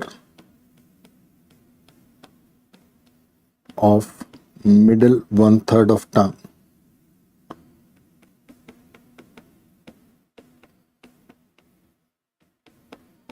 Lateral border of middle one third of tongue. And the reason is tobacco chewing.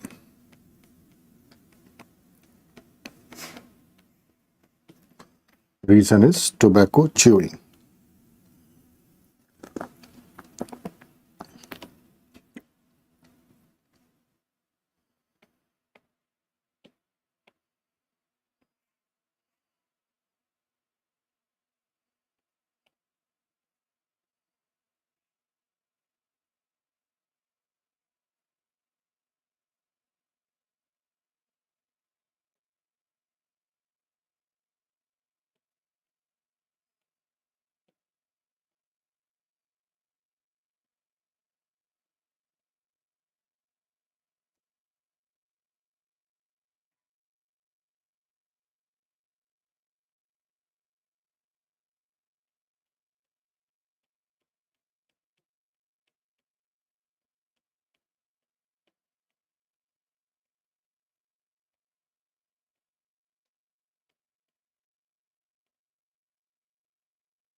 The brown story, what we are seeing here, beta, the malignancy in the brown story area, that will be squamous.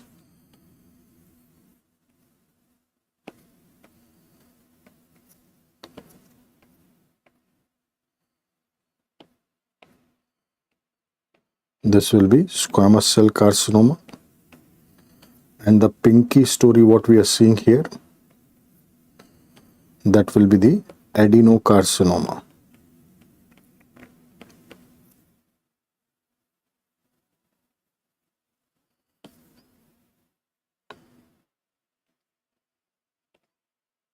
Even in the gallbladder and pancreas also, it will be adenocarcinoma.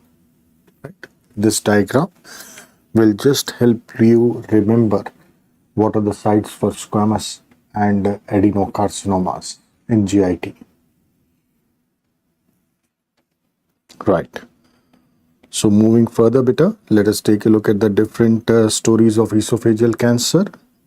If suppose I say that this what we are seeing, this is the esophagus, and here suppose this is the stomach. Now since the lining of the esophagus is squamous, so we are going to find a squamous cell carcinoma. That means generally all this entire upper story here, all this upper story is a squamous carcinoma. Only in GRD patients, because of reflux of gastric contents, the lower story becomes adenocarcinoma, right? So overall, most common malignancy of the esophagus is squamous. However, in Western countries, because GRD is very common, so we find adenocarcinoma. And regarding the site of squamous cell carcinoma, it is the upper 2/3 of esophagus, and especially the middle 1/3 is the commonest site of esophageal cancer. In the upper 2/3 also, it is the middle 1/3 which is the commonest site of esophageal cancer.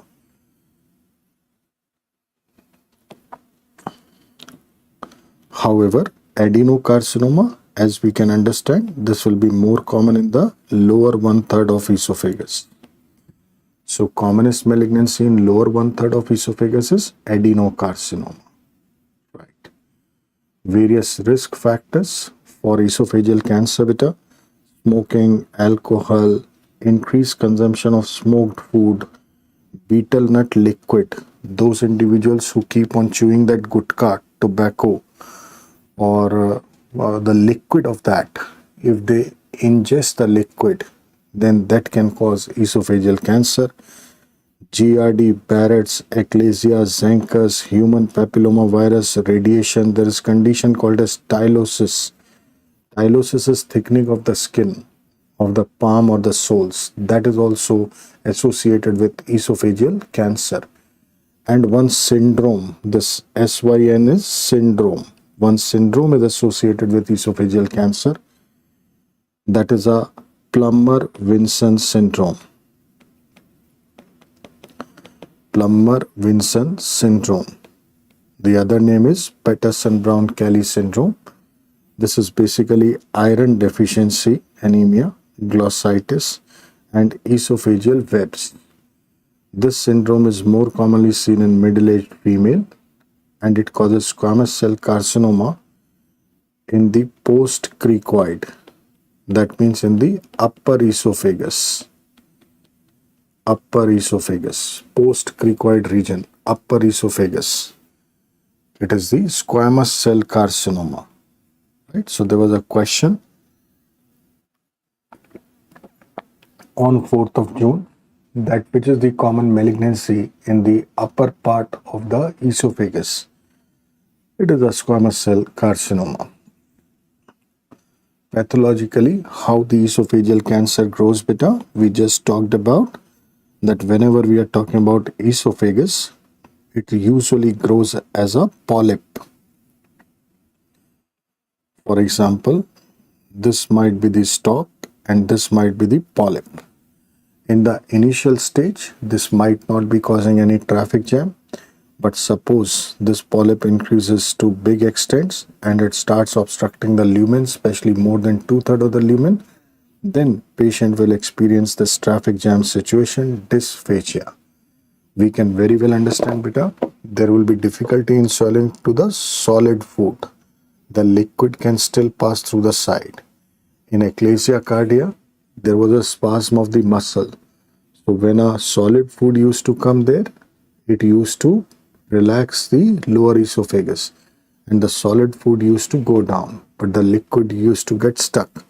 So achalasia cardia, there is dysphagia initially for liquids, but in cancers, there is dysphagia initially for solids and gradually for both solids as well as liquids. So initially there is dysphagia for solids and gradually for both solids and liquids. Obviously, any traffic jam in the esophagus will have risk of regurgitation, which can lead to aspiration and pulmonary complications.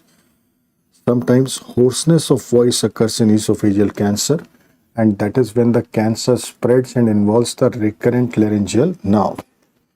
This is due to involvement of recurrent laryngeal nerve. Involvement of recurrent laryngeal nerve.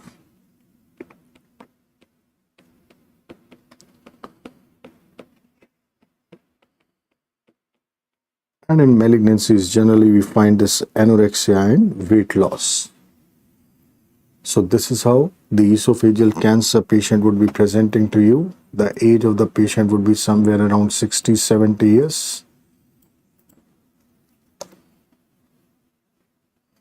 How you are going to approach this patient, beta? Any patient who is coming to you with dysphagia, the first investigation what we do is a barium swallow.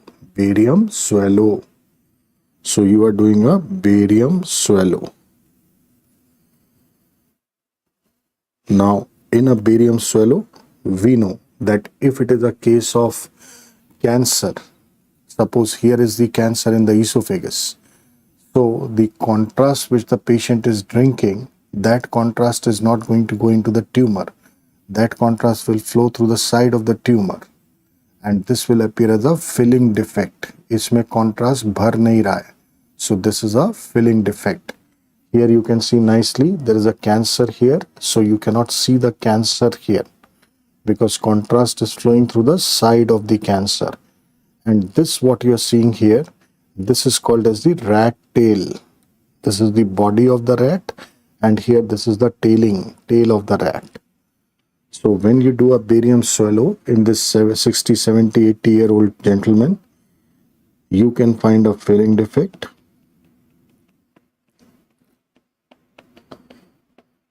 Plus you can see a rat tail appearance.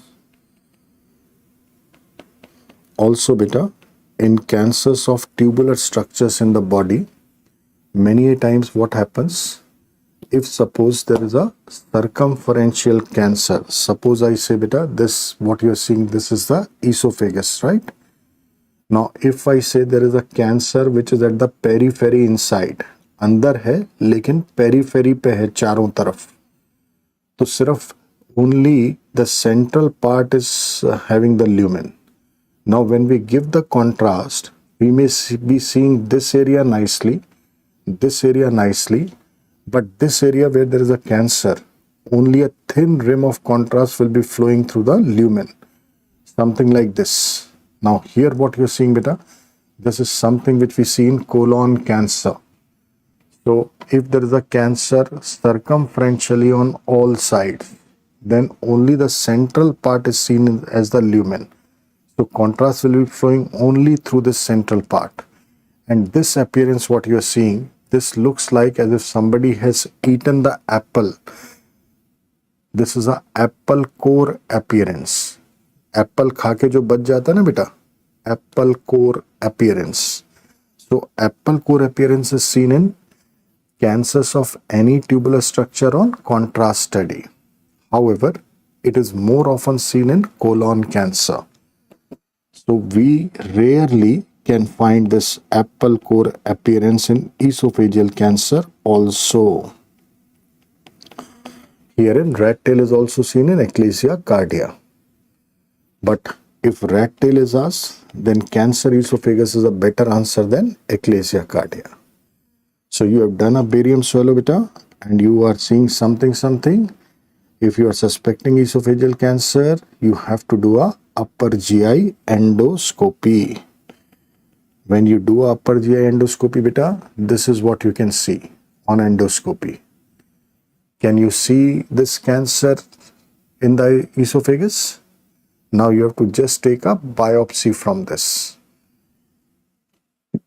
Upper GI endoscopy and biopsy. For staging purpose, in the esophagus we are doing CECT. There is another investigation beta which we are doing for esophagus, stomach, colon, rectum, that is endoscopic ultrasound. Endoscopic ultrasound. That is to know the depth of tumor. Sometimes if you want to know which layers of the organ are involved, whether the cancer is only in the mucosa or it is going into the submucosa or the muscle, then you can just pass a special type of ultrasound. This is the endoscope and this is having the ultrasound probe. Now when you pass this endoscopic ultrasound, as you are seeing here, you're passing this endoscopic ultrasound here. If there is a tumor inside, right? So this, what you're seeing is the lumen, right? This is something which is normal. These are the layers. So this, what you're seeing is the mucosa. Behind this is the submucosa. Behind this would be the muscle layer, right? Now, there is a tumor which you can see growing from the mucosa, and you are not seeing that this tumor is going somewhere into the muscle layer or something like that. So to know the depth of tumor involvement, whether it is esophagus, stomach or colon, we can do the endoscopic ultrasound. Acha beta, so you have taken a biopsy, you have done a CECT, now you want to know about the distant metastasis also. For distant metastasis beta, the investigation of choice is PET scan. PET is positron emission tomography. Positron emission tomography. The isotope which we are using here is 18-fluorodeoxyglucose. 18-fluorodeoxyglucose. This question has been asked number of times. They can ask FDG, they can ask F, they can ask glucose. So we use this glucose.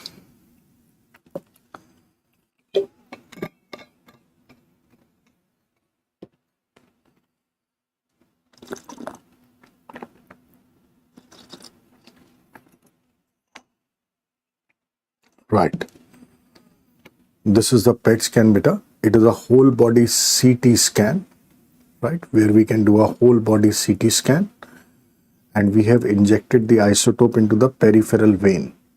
And now when we are taking a look at the pictures beta, wherever there is cancer activity in the body, those rapidly dividing mitotic cells will be rapidly taking up this glucose, and those areas will appear something like this, the golden shadows, the golden yellow shadows.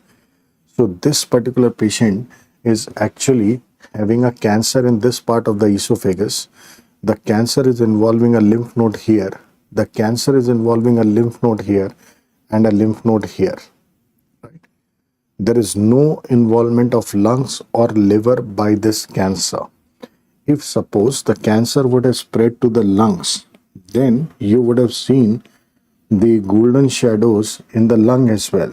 Or if the cancer would have gone into the liver, then you might have seen the metastasis in the liver like that.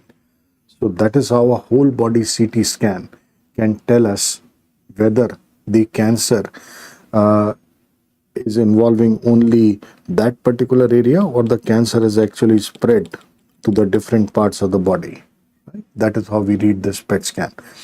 These golden shadows beta, They are called as FDG avid areas, जहाँ पे FDG का Uptake हुआ है. FDG avid areas suggest cancer. FDG avid areas suggest cancer. So we have done all the investigations. Now we can stage this cancer beta.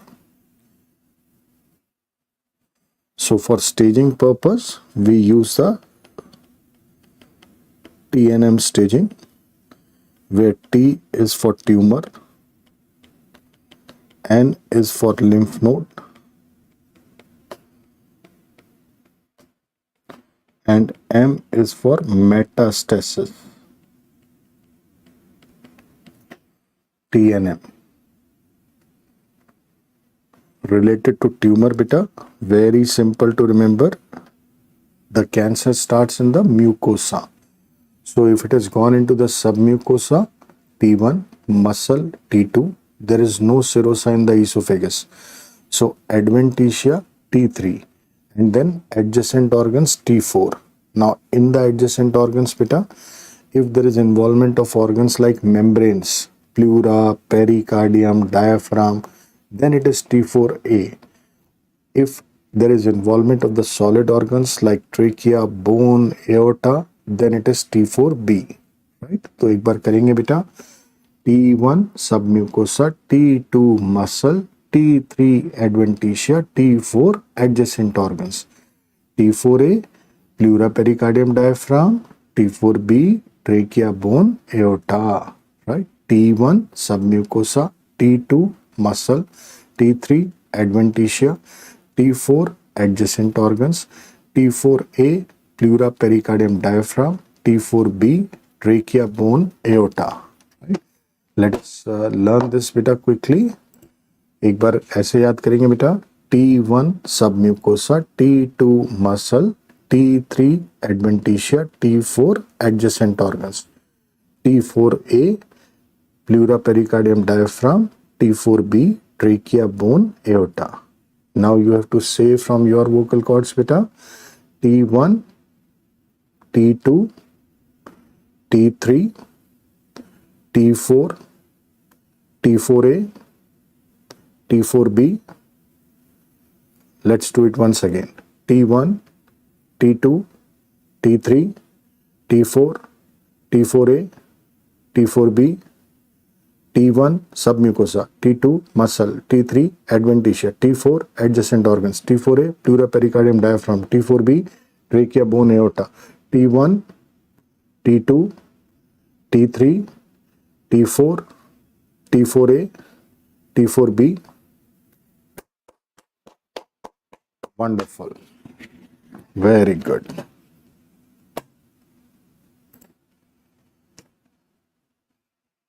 Regarding the lymph nodes beta, if only 1 to 2 lymph nodes are involved, that is N1. If 3 to 6 lymph nodes are involved, N2. If 7 or more than 7 lymph nodes are involved, then N3. In GI malignancies, it depends on the number of lymph nodes which are involved, right?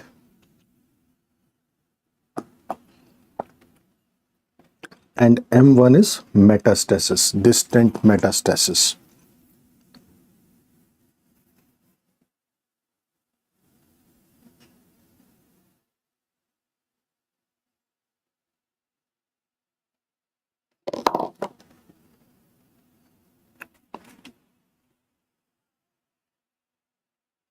So N1, 1 to 2, N2, 3 to 6, N3, 7 or more than 7. Right. M1 is distant metastasis. And this is what we are going to do at all the places beta, right? Now we come to the treatment for esophageal cancer. In the treatment, we have got 5 options beta to fight against cancer. Out of these 5, mainstay for esophageal cancer is surgery. And whenever we are doing curative surgery for cancers, we have to take the tumor along with adequate margin all around so that we don't leave any residual cancer cells behind. Now, what should be the margin which we should take? If we are talking about esophageal cancer now, then suppose I say that cancer is in this area. Suppose there is a cancer in the middle esophagus like this. Length of esophagus beta is approximately 25 centimeters. Suppose I say there is a cancer of 8 centimeter in the middle esophagus. Now it is recommended that you have to take a proximal margin of 10 centimeters and a distal margin of 5 centimeters. That means if the proximal margin is 10 centimeter and distal margin is 5 centimeter, so 10, then 8 is the tumor here, and 5. 10 plus 8, 18 plus 5, 23. Length of esophagus is 25. It is because of this huge margin which we have to take in esophageal cancer that we actually land up in removing the entire esophagus. So the surgical treatment for esophageal cancer is actually a total esophagectomy. पूरा का पूरा esophagus निकाल दिया आपने. Total esophagectomy. Usually we are doing this by a transthoracic approach. Obviously you will be doing a thoracotomy. Thorax खोलेंगे, अंदर जाके पूरा esophagus dissect करके निकालेंगे. This is called as Ivor-Lewis operation. Ivor-Lewis operation.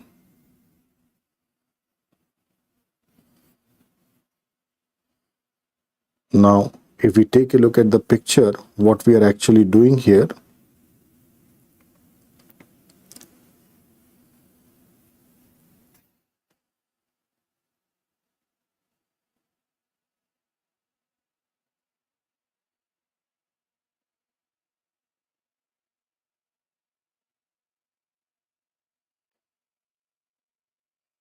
see beta. Suppose there was a cancer in this area and we have removed this blue shaded area, right? Now total esophagectomy has been done. Now we have to make a new esophagus, and this new esophagus can be made with the stomach.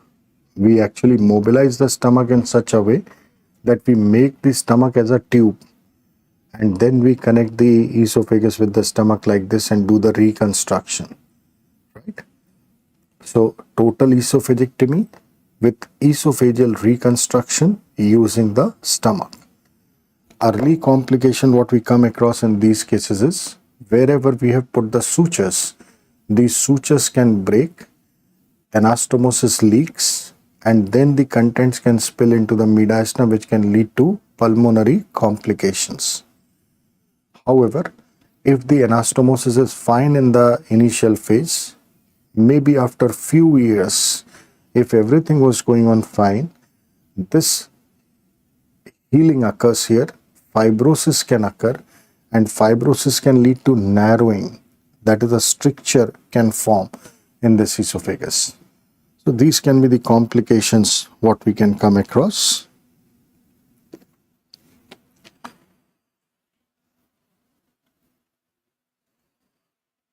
We use stomach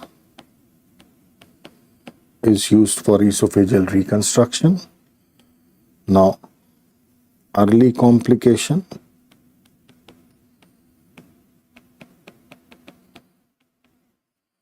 anastomotic leak, which can cause pulmonary complications.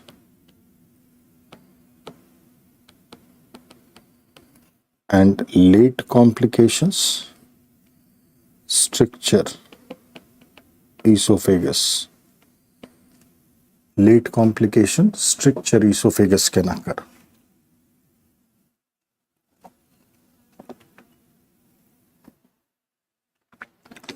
Sometimes we can also use chemotherapy. The CTH wherever we are using, this is chemotherapy. In chemotherapy beta, we are giving cytotoxic drugs. Cyto means cell, cell toxic. So these drugs will not only destroy the cancer cells, but they also destroy the normal cells, right? So we have to be very careful when we are using this chemotherapy, because there may be a lot of side effects. Like if you remember, "Ae Dil Hai Mushkil," Anushka Sharma, alopecia. So the chemotherapy not only kills the cancer cells, but also kills the normal cells. However, we can use 5-fluorouracil, and cisplatin as chemotherapeutic drugs in esophageal cancer. Apart from this, beta, there are two terms, neoadjuvant and adjuvant. Now, neoadjuvant means if you are giving any therapy before the primary treatment. For example, if surgery is the primary treatment for esophageal cancer, and suppose the cancer is too big in size and you feel that surgery will not be possible, you will not be able to remove the cancer. So before doing the surgery, you might give this chemotherapy so that the cancer cells can shrink, and then the surgery becomes easier. So any therapy which is given before the primary therapy, that is called as neoadjuvant. क्या बोलते हैं बेटा? Neoadjuvant. And any therapy which is given after the primary treatment, that is called as adjuvant, right? So if we quickly take a look and summarize the esophageal cancer, beta, छोटी छोटी सी बातें थी. We discussed that what is the commonest cancer in the esophagus, why the cancer occurs in the esophagus, how the cancer grows, how the patient can present, how we need to approach a patient of dysphagia, and if we come to know something, then what ideally we should do, how to know about the spread of cancer, how to know about the spread into the depth of layers, how to know about distant metastasis. Once we have done all the investigations, we come to know how far the cancer has spread, we can do the staging, the TNM staging can be done, and then the treatment. In the treatment for esophageal cancer, for surgery, we have to take an adequate margin. So proximal 10 and distal 5, right? Now if we talk about the stomach cancer, beta, in the stomach,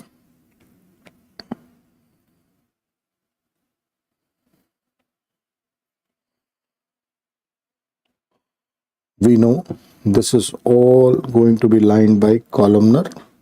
So this is going to be adenocarcinoma. So most common malignancy inside the stomach, beta, adenocarcinoma. Whether it is India or Western countries, it will be adenocarcinoma.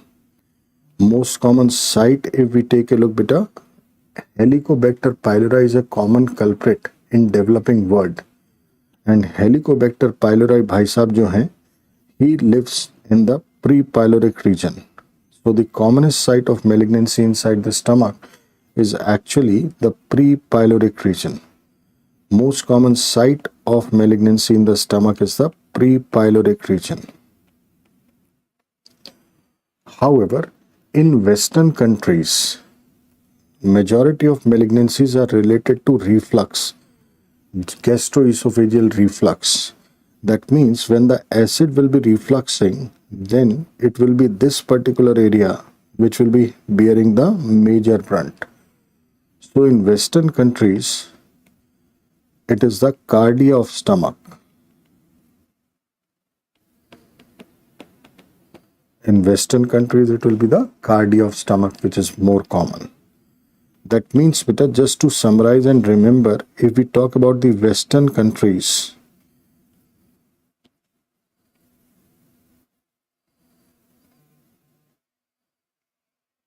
here is the gastroesophageal junction, suppose. If we talk about the esophageal and the stomach cancer in Western countries, then since Western countries cancers are more commonly associated with GERD, so when we say esophageal cancer, the cancers will be found near the gastroesophageal junction, that is the lower esophagus, and stomach cancers will be found in the cardia of the stomach. That means Western countries, this diagram might help in making you remember that Western countries malignancies are more common with GERD. So lower esophagus and cardia of stomach. That is the common site of malignancy in Western countries.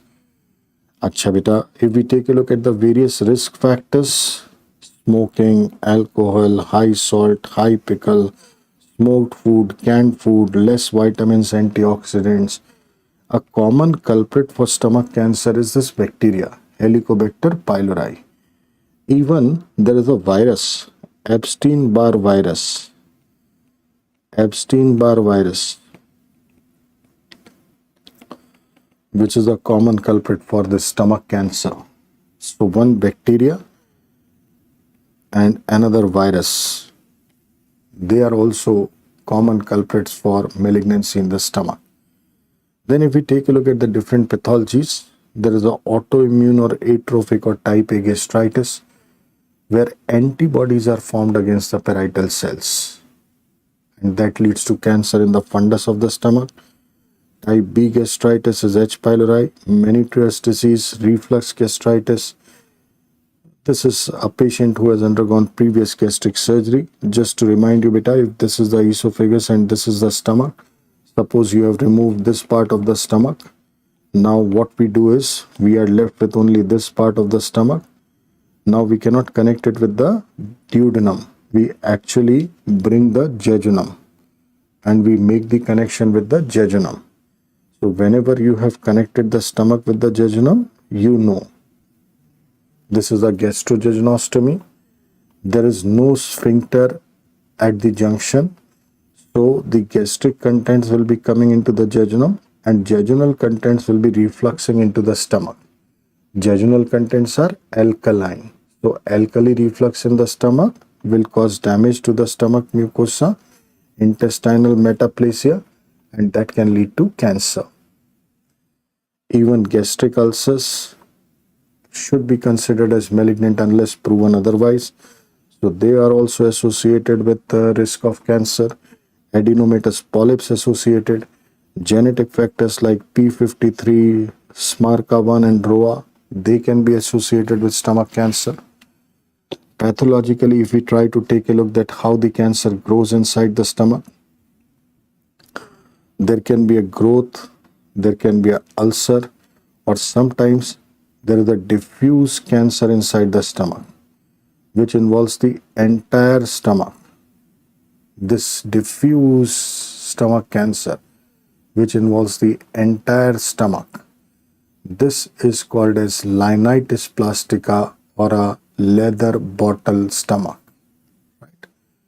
Diffuse stomach cancer. This is a leather bottle stomach or Linitis plastica. Herein, this is asked as an image-based question. What is happening in this case, beta? The stomach was like this.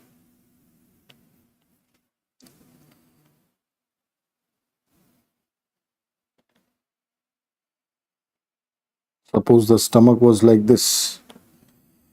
But what has happened here is, because the cancer has developed inside the stomach, so all this area what you are seeing,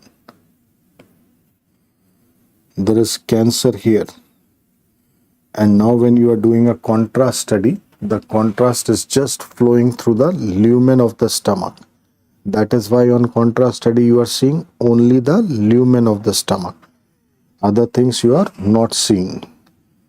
So this is how the contrast is seen.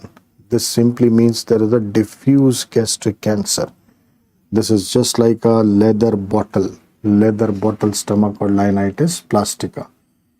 We can classify these cancers as early and advanced. Now, early is actually a Japanese classification and advanced is actually a Borman classification.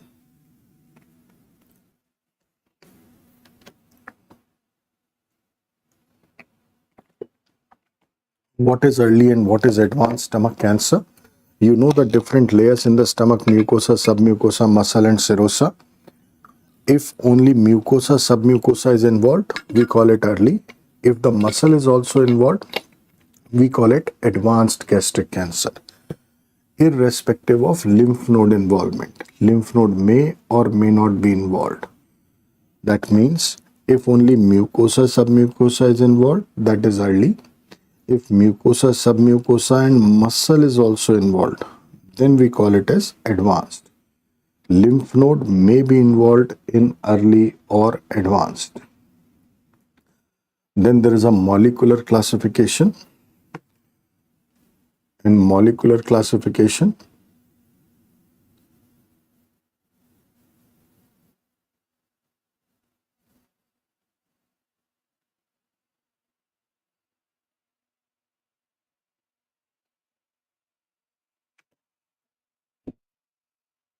we can classify them into 4 types. Epstein-Barr virus positive, microsatellite instability, genomically stable and chromosomal instability.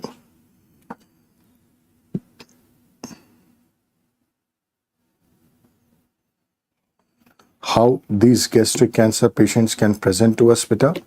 They can present as a mass, what we were talking about. They can present as melena or hematomasis.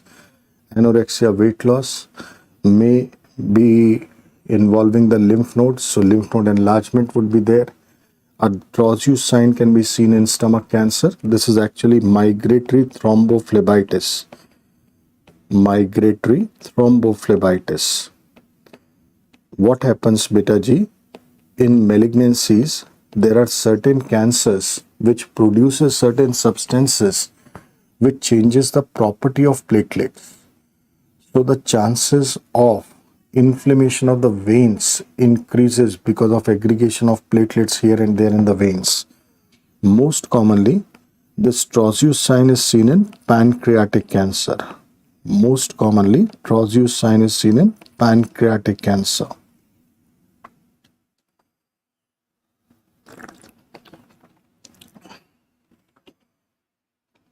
How the stomach cancer can spread, beta, we have talked about through local lymphatics, blood and a transcoelomic spread.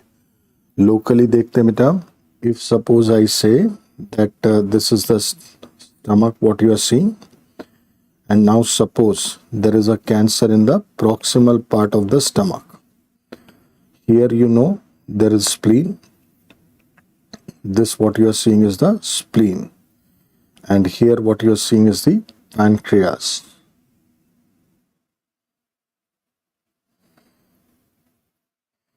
If there is a cancer in the proximal part of stomach, there are chances to involve the spleen. However, if there is a cancer in the distal part of the stomach, then there are chances to involve the pancreas. So proximal gastric cancers, most common adjacent organ involved is spleen. Distal stomach cancer, most common adjacent organ involved is pancreas. Just give me a moment.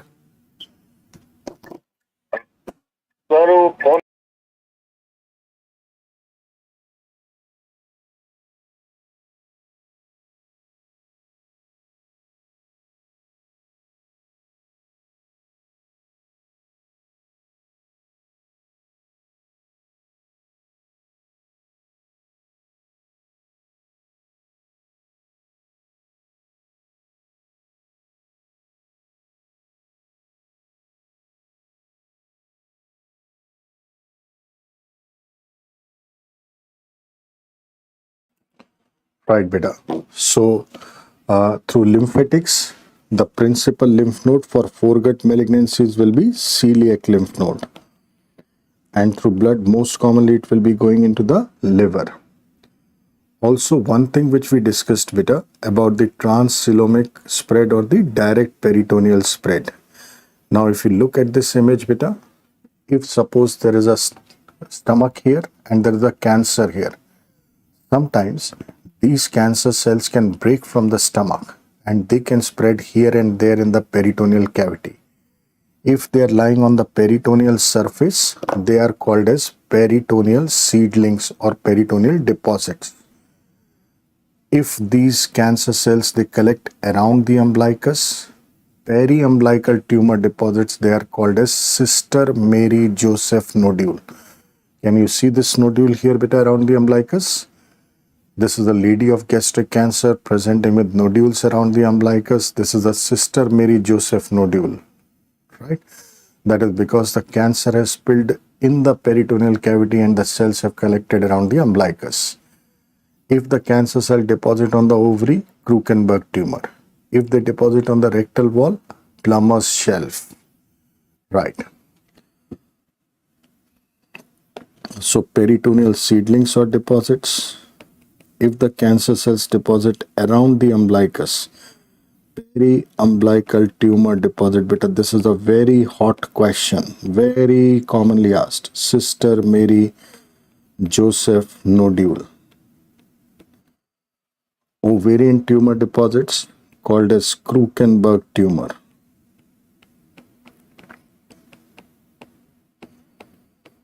And rectal wall, Blummer's shelf.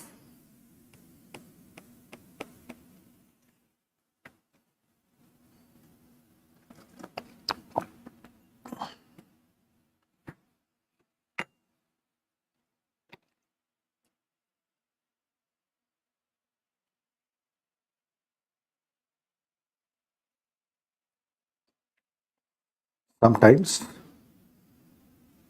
through the lymphatics, beta, the stomach cancer that can spread to the left supraclavicular lymph node. This what you are seeing. This is the Virchow's node or the Troisius sign. Virchow's node or the Troisius sign.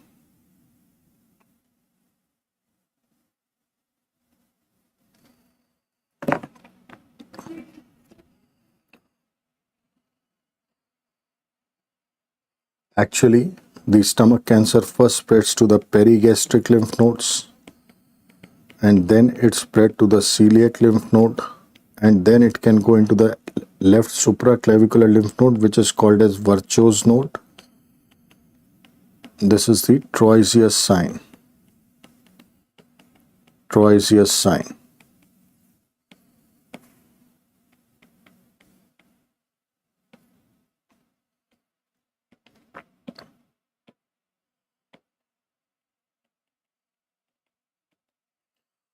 Sometimes the cancer cells can involve the axillary lymph node, and that is called as a Irish node. The toughest exam in the history of FMG, June 2014, when the pass percentage was 4%. The exam was conducted on 2 days, 28 June and 29 June. 28 June, they asked Virchow's node. 29 June, they asked Irish node. Right. So this is the overview about stomach cancer. Now, how to approach these patients? If the patient presents with melena, first we have to do a stool test for occult blood. And if occult blood is positive, then we have to do a upper GI endoscopy and biopsy.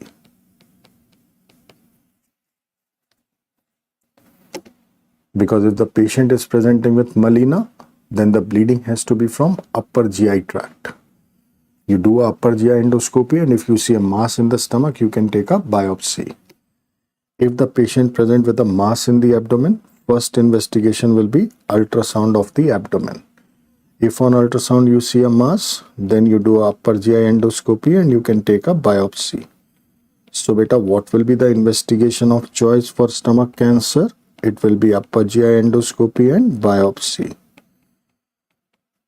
This will prove that yes, you are dealing with a cancer. To stage the cancer, beta, this is the abdomen. So you can go ahead with CECT. अपने को पता है ना बेटा, thorax abdomen में staging के लिए CECT and depth के लिए endoscopic ultrasound. Distant metastasis के लिए PET scan. Which isotope we are using in PET? 18-fluorodeoxyglucose. So that is how we'll come to know how far the cancer has spread. And based on this, we can do a TNM staging. Please remember in GIT cancers, N stands for number of lymph nodes. And here, what you can do is, you can just start remembering the esophagus, T1 submucosa, T2 muscle, T3 adventitia, T4 adjacent organs, T4A pleura pericardium diaphragm, T4B trachea bone aorta. Stomach also, T1 submucosa, T2 muscle, T3. Here there will be serosa beta. No adventitia, here there is serosa. So T3 is subserosa and T4 is penetrate the serosa, perforate the serosa. And T4B is involvement of adjacent organs.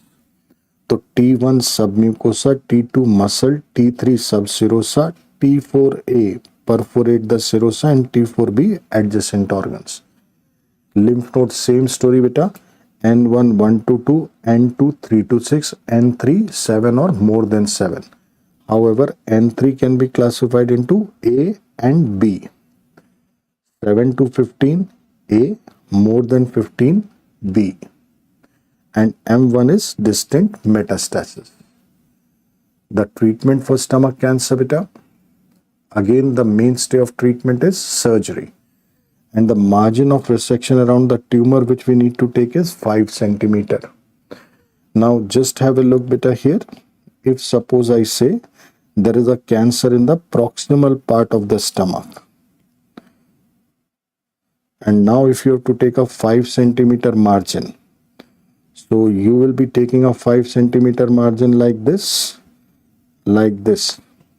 If you chop it like this or like this, you will be left only with this part of the stomach. So इतने से stomach को छोड़ के कोई एहसान करने की जरूरत नहीं है इस पे. In proximal stomach cancers, it is better to chop the entire stomach. So for proximal gastric cancers, we are actually doing a total gastrectomy. And in this, we offer a scheme to the patient. Stomach के साथ साथ spleen को बिना किसी extra charge के निकाला जाएगा.